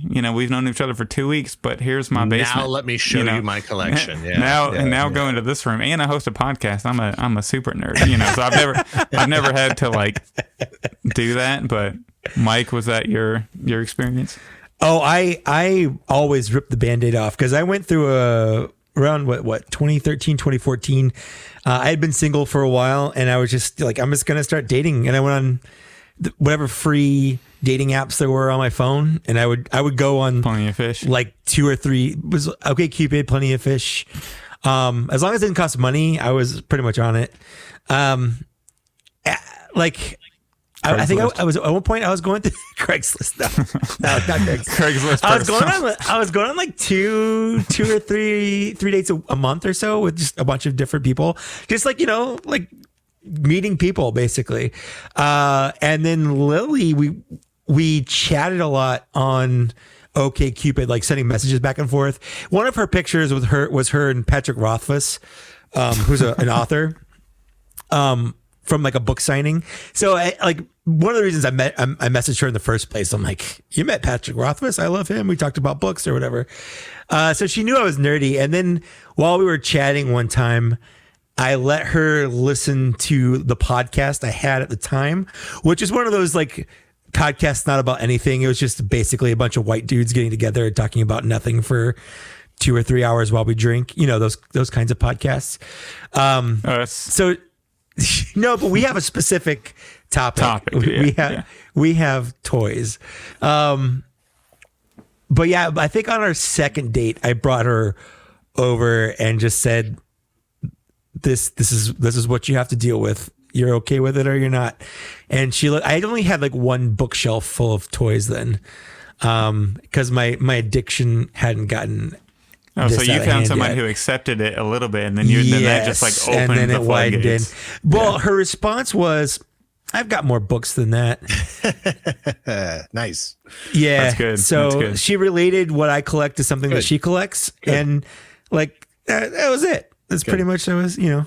Mm-hmm. As soon as she did that, I knew it was good. I always feel bad when collectors talk like, "Oh, you know, my wife wants me to get rid of all this stuff, and she doesn't want it here, and she doesn't want it there, and she does this other thing," and it's just like, what? Get rid of the wife, bro. Come on now. Yeah, does she really like you? Does she really like you? Yeah, right? You think I'm selling my Clone Wars Obi-Wan before I get rid of my wife? You're crazy. Is that an actual Star Wars foosball table? Yeah, so it's back. Mike, it's back in the room because I hosted a Super Bowl party. So I had to drag this in the room to create more space in the basement. I thought you sold it. No, not yet. Not yet. But so yeah, I found this for like somebody put it up for like $25 on Facebook Market. And the bottom of it was kind of beat up, but me and my dad kind of we took some wood, like some strips of wood, and like put them on the bottom to keep them together. But yeah, it is original from 2005. Is it Revenge of the Sith? Yeah, yeah. Let me see if I can get the camera a little closer. So I'm curious. Is it like Is it like Clone Troopers and? Yeah, Revenge of the Sith. It's Clone Troopers and Super Battle Droids. Right. Oh, nice. So, but is it like regulation size? It looks like it's full size. It's pretty big. Yeah, you can. Yeah, it's. I'm missing some handles. Hold on, is there a regulation size? Yeah, there absolutely is. I got a friend who competes semi-pro. Really? Yeah. I mean, there's 4 playable bars per side. I don't know how spaced they are, but they're pretty. I don't know what the actual regulation size is. That looks pretty close. Yeah, and then on each side of it, there's like Darth Vader, like the promotional Darth Vader and Yoda images from the movie. So it's pretty sick, and it was like $20 or $25 cash, just easiest purchase ever. Except for now, it takes up all your space. Yeah, so I do just have it like we have a little more space outside of this room, like in the basement. But whenever we host things, I'd pull it in here so it doesn't like so people have room to hang out and put some chairs in there and watch the game or whatever. So, but yeah, this is cool. If anybody wants to pick it up in Louisville, let me know. Charge like $100. You told them how much you bought it for, and it's like $100. That's it. Look, we put work into this though, because the bottom. See, whenever you would play it, it was really loose. So we put those wood, slats down there. Keeps it nice and sturdy while you play it. So don't lowball him. He knows what he has. $2,000. Yeah, open for trades for sure. Right. But I'll probably hold on to it for a while. I mean, because hopefully. The plan is to get a house soon with an even bigger basement, so maybe we'll just have more room and it won't be a big deal. So that's what I did when I was running out of room at our last place. Instead of selling toys, we just moved into a place with a bigger room for me to have bigger space, toys. Yeah, bigger space. Yeah. For sure. Next, we'll just move into a mansion. Why not? There you go. Why not? It's just money. Yeah. Of course, here in California, that's ridiculous. Like, I think the 3-bedroom house that we have right now is like $700,000. So, yeah. In Louisville, our it's 4-bedroom and we bought it for $154. So isn't that awesome? But that was before the market exploded, and now we could sell it for like over $200 if we wanted to. So cashing in, baby. I'm cashing in. Let's just stop doing toys and flip houses. Let's do it. Yeah. Black Series houses. Let's just like sell houses with toys like already on the shelf. Like we buy the toys, we pose them on the wall in advance. Yeah, they're like pre-posed, for action figure collectors specifically. Like your basement is Star Wars themed figures everywhere. That's the dumbest thing I've ever heard. It's really bad.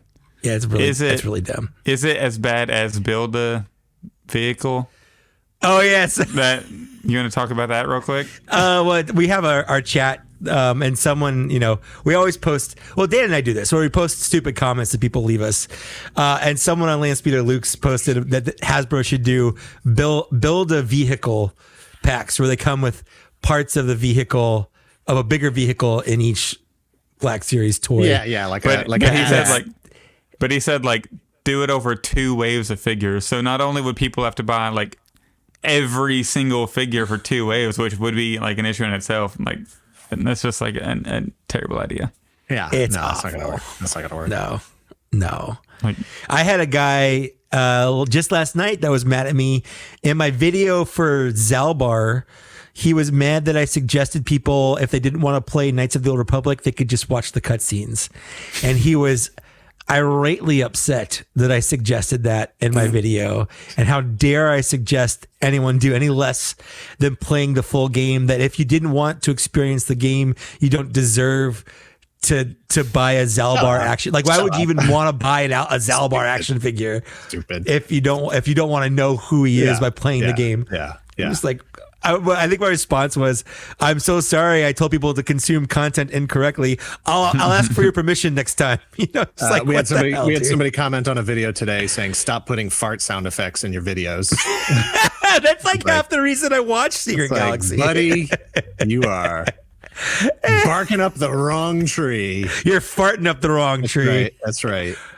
You want less farts, you are getting more farts and louder farts. And anytime someone wants less farts, that's more farts, louder farts. Yeah, that is the only thing I miss is the canon jokes. I know they got over. No, they're still there. They just don't pop. I know you don't want to force it. Well, no, there's two minds to that, right? Like, I don't want to put them in unless they're organic. I don't want to force them.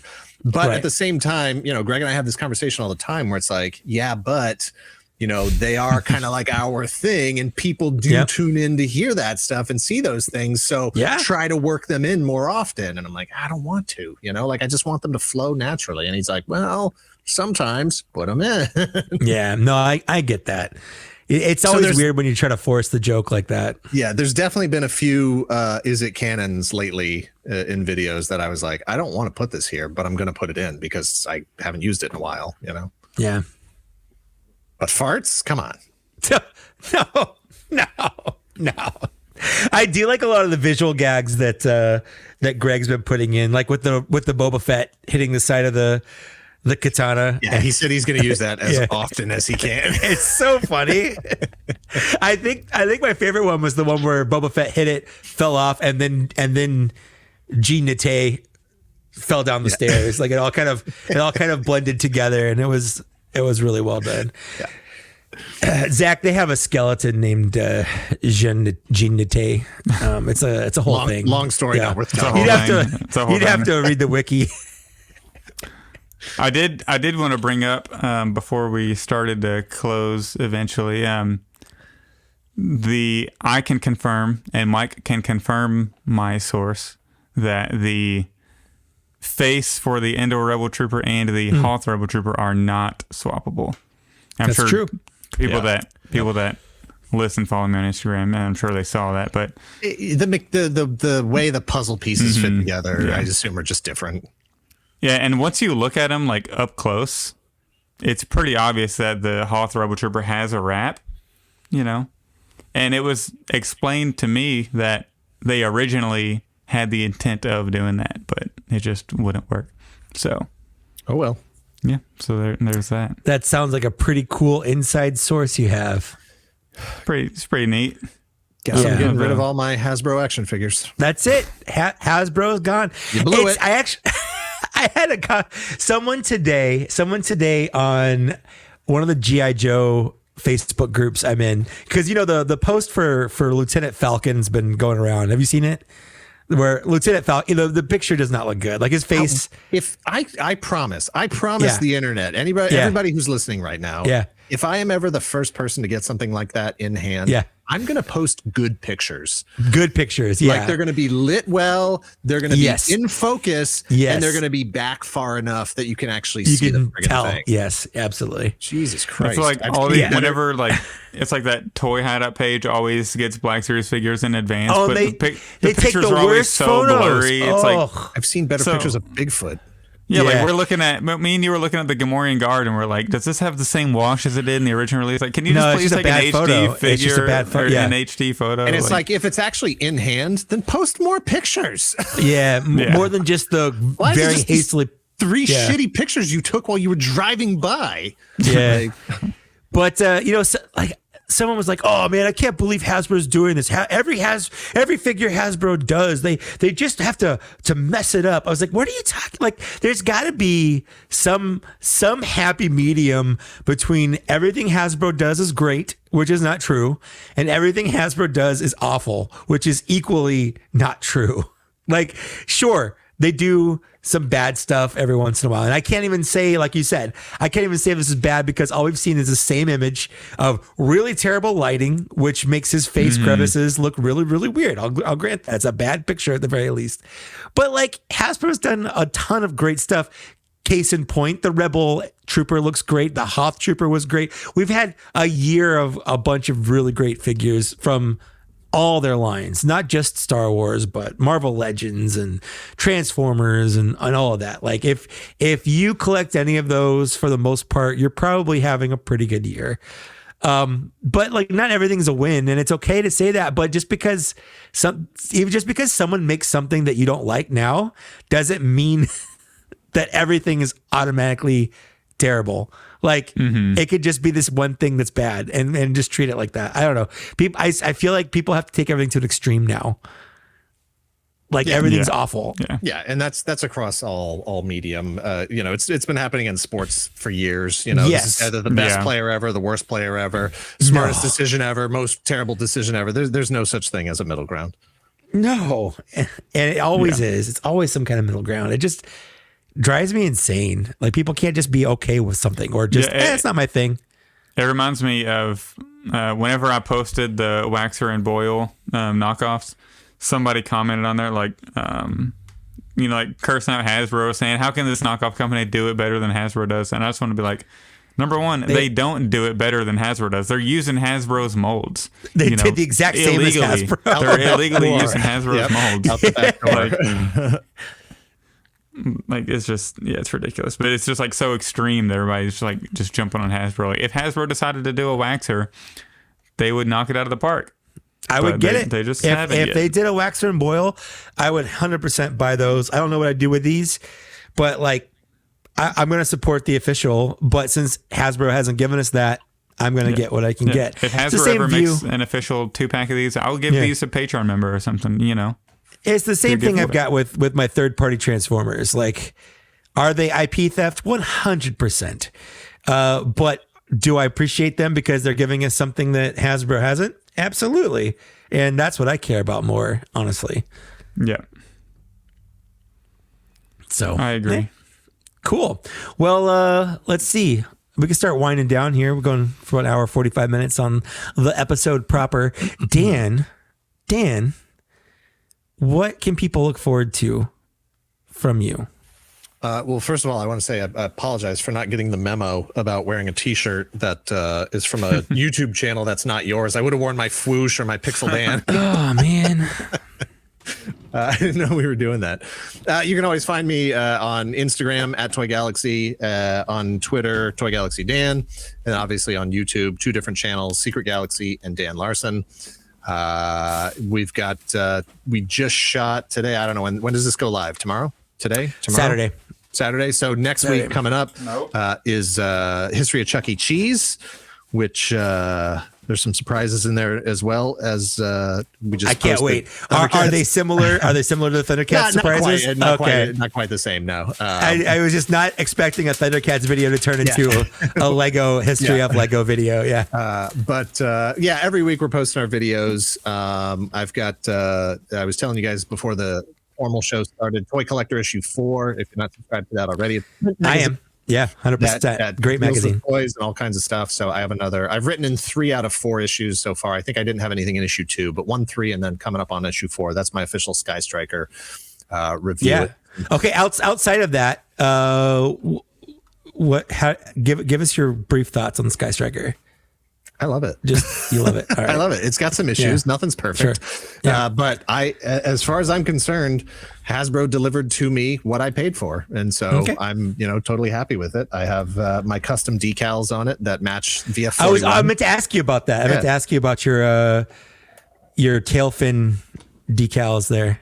Yeah, I have my custom VF41 Black Aces insignias on there, which you can still get. I thought CobraStickers.com was the end of it. I bought those back in 2012, but I guess they're just part of what is Toy it? Hacks. Toy Hacks. Yeah, Toy Hacks now. So, and they've got all kinds of different insignias and stuff that you can buy. Yeah, I buy a lot from Toy Hacks. Every time I get a third-party Transformer, I get like symbols and stuff from them. Or if they do a full sticker set, like for a specific bot, and I have that, I'll pop it on just because it's kind of fun. I love it, but if you read the article in Toy Collector 4, I will. I feel like it was made for me, so I don't really care what other people think about it. I appreciate. Thank you very much to the 15,999 people or whatever it was, 14,999, however many people it took to get the thing funded. I think 10,000 was the minimum. Thank you to those other 9,999 people. I was one of those because I got mine, and that's all. At the end of the day, that's all you count. That's all you care about. Yeah, and no, thank you to the 400 people that didn't back the Rancor. Yeah, screw you people. Your butts. Eat a butt. But before we go, I did want to rapid fire some questions at you real quick. Oh yeah, that's right. What is your favorite Black Series figure? My favorite Black Series figure? Yes. Oof. Right now it's honestly Cobb Vanth right now. It's a great one. But it's also and these are both figures that came out last year. Cobb Vanth and the Death Watch Mandalorian are both my also favorites. great. But at the end of the day, if I had to get rid of every single one except my absolute favorite, it would be the Return of the Jedi Boba Fett that came out 2 years ago. Yeah, the deluxe one. And that I put a cloth wired cape on. What's do you have a least favorite Black Series figure that you own? I would have already gotten rid of it. Gotten rid of it. What's one that like you hated or maybe didn't like and then got rid of it? Probably the worst one was that Episode 3 Obi-Wan. Oh yeah, that thing was just a great mess. choice. The face was terrible on that. From the day it looks like a KO. Yeah, it's rough. But I would say for me, close second is the first Darth Vader. That thing is terrible. Oh, that actually came really up bad. in my, that figure came up in my Facebook like memories today because it was shown off at New York Toy Fair back in 2014, which was today, 9 years ago or whatever. And I remember seeing a picture and it looked so cool and I was so excited for it. And then you get it in hand and it's just like so disappointing. Yeah. They definitely used the hand painted model, Oh yeah, for that one. Because I have long since gotten rid of my first Farm Boy Luke and my first Cinnamon Buns Leia. Yeah, those were terrible. Yeah. What's your most people say the faces, the photo reel, but some people have said butterfly joints. What's your favorite innovation that they've brought to Black Series over the years? Since the majority of the Black Series I buy are helmeted characters, I'm gonna go with those butterfly joints as well. Yeah. Interesting. I do wish. I like that. I do wish they were able to lean a little bit more into some creative ways to do armor, especially because I have so many Mandalorians that there is not a lot of crunch on a lot of Black Series figures, and that's disappointing. Do you buy doubles of any like helmeted army builders, or you just stick with one? I'm like shaking my head no, but I literally have two of the jet troopers, the Battlefront jet troopers. I have two of them on the shelf right here. This one right here. Yeah. You need that rocket for it. I just loved, man. I played that suit all the time. I love that suit so much. I really liked the Umbra operative. I think that was what it's called, because in the game, and then they made it in Black Series. What's your favorite era to collect Black Series? I would say original trilogy. But if that includes this new era of Disney Plus stuff, because Cobb Vanth, Death Watch Mandalorian, neither of those are technically original trilogy era. I mean, Cobb Vanth kind of is. He's sort of borderline there. It's right on. It's pretty much Return of the Jedi. It's on the cusp. It's technically after Return of the Jedi, but I would still count it in that it's era. Definitely pre sequel trilogy, right? Yeah. And Death Watch Mando is like pre. It's not even pre. I mean, it's pre original trilogy, sort of Clone Wars era. See, I also count like Rogue One, Andor, Obi-Wan, and like Rebels. Solo as OT era. Yeah, like so they came before. They're technically prequels, but the era they're in is that original trilogy era. I love Rebels, so I have the whole Rebels team. Anybody else they want to make from Rebels, I'm totally down for. But I would also not. It's hard to call that original trilogy era. But it takes place in that time frame. Yeah, like, exactly. Yeah. Like the Empire is the main power. You have stormtroopers, like especially in like Solo and Rogue One, where they painstakingly made the technology look like it did in the 70s, like with the buttons and all that stuff. Yeah, for sure. Yeah. And last question. Black Series or Vintage Collection if you had to pick one going Black forward? Series all day. Black Series for sure. I'm a generally a 6-inch collector. No, my whole 99% of my collection is 6-inch, and even the vintage collection figures that I've picked up recently are only specific characters. I have no interest to get them all. Even retro collection, it's not trying to get them all. It's just specific characters, and if they don't make those specific characters, I wouldn't buy any of them. But Black Series, I'm still gonna get. Okay, and who would win a fight, Darth Vader or War Duke? Oh, War Duke, of course. Yeah. A fight over my heart? Yeah. Boba Fett versus War Duke. Yeah. Ooh. I would turn a Boba Fett helmet into a War Duke helmet. Oh, we're putting the wing. Oh, you did do that.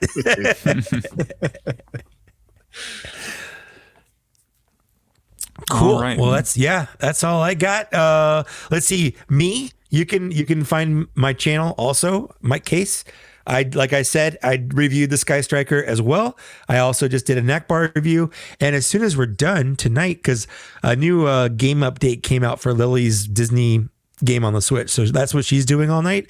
So I'm planning on recording some YouTube videos. So I'm going to get my Jedi Luke action figure evolution review thing going on tonight. So who knows when that'll be up, but that's what I'm working on next.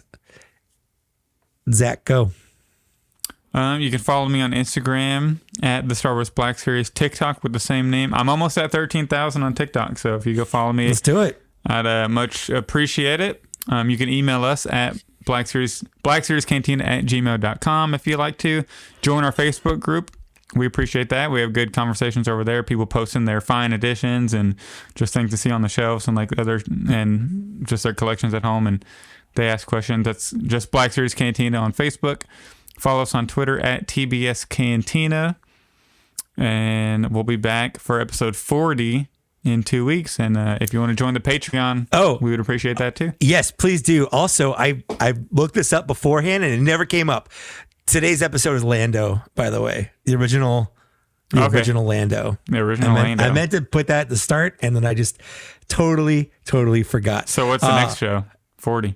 I'll look that up. I don't know. I just looked up Lando. It's probably Qui-Gon or Tusken Raider because that's what came out around that time. The day we exceed, the last one is what, 112? Something like that. No, I think it's like 121. I don't think you'll ever catch it. You won't catch it. Well, they're not doing it anymore. Like, it's going to end. Well, like the red box line. The red box for the red line. box. For the red box line. Okay. The red box is the numbered one. So whenever we get up to episode, whatever, so it'll be weird. Like that episode will be. We might have to change to like galaxy, make it look like a galaxy, like with art of me and you on each side or something. That'd be kind of sick. If we could do that, maybe. We'll see. We'll see what happens. Well, yeah, we'll see. Thanks for listening, and we will see you next time, or talk to you next time, unless you're on Patreon, and then we'll see you next time. Good. Bye. Strong ending. Thanks.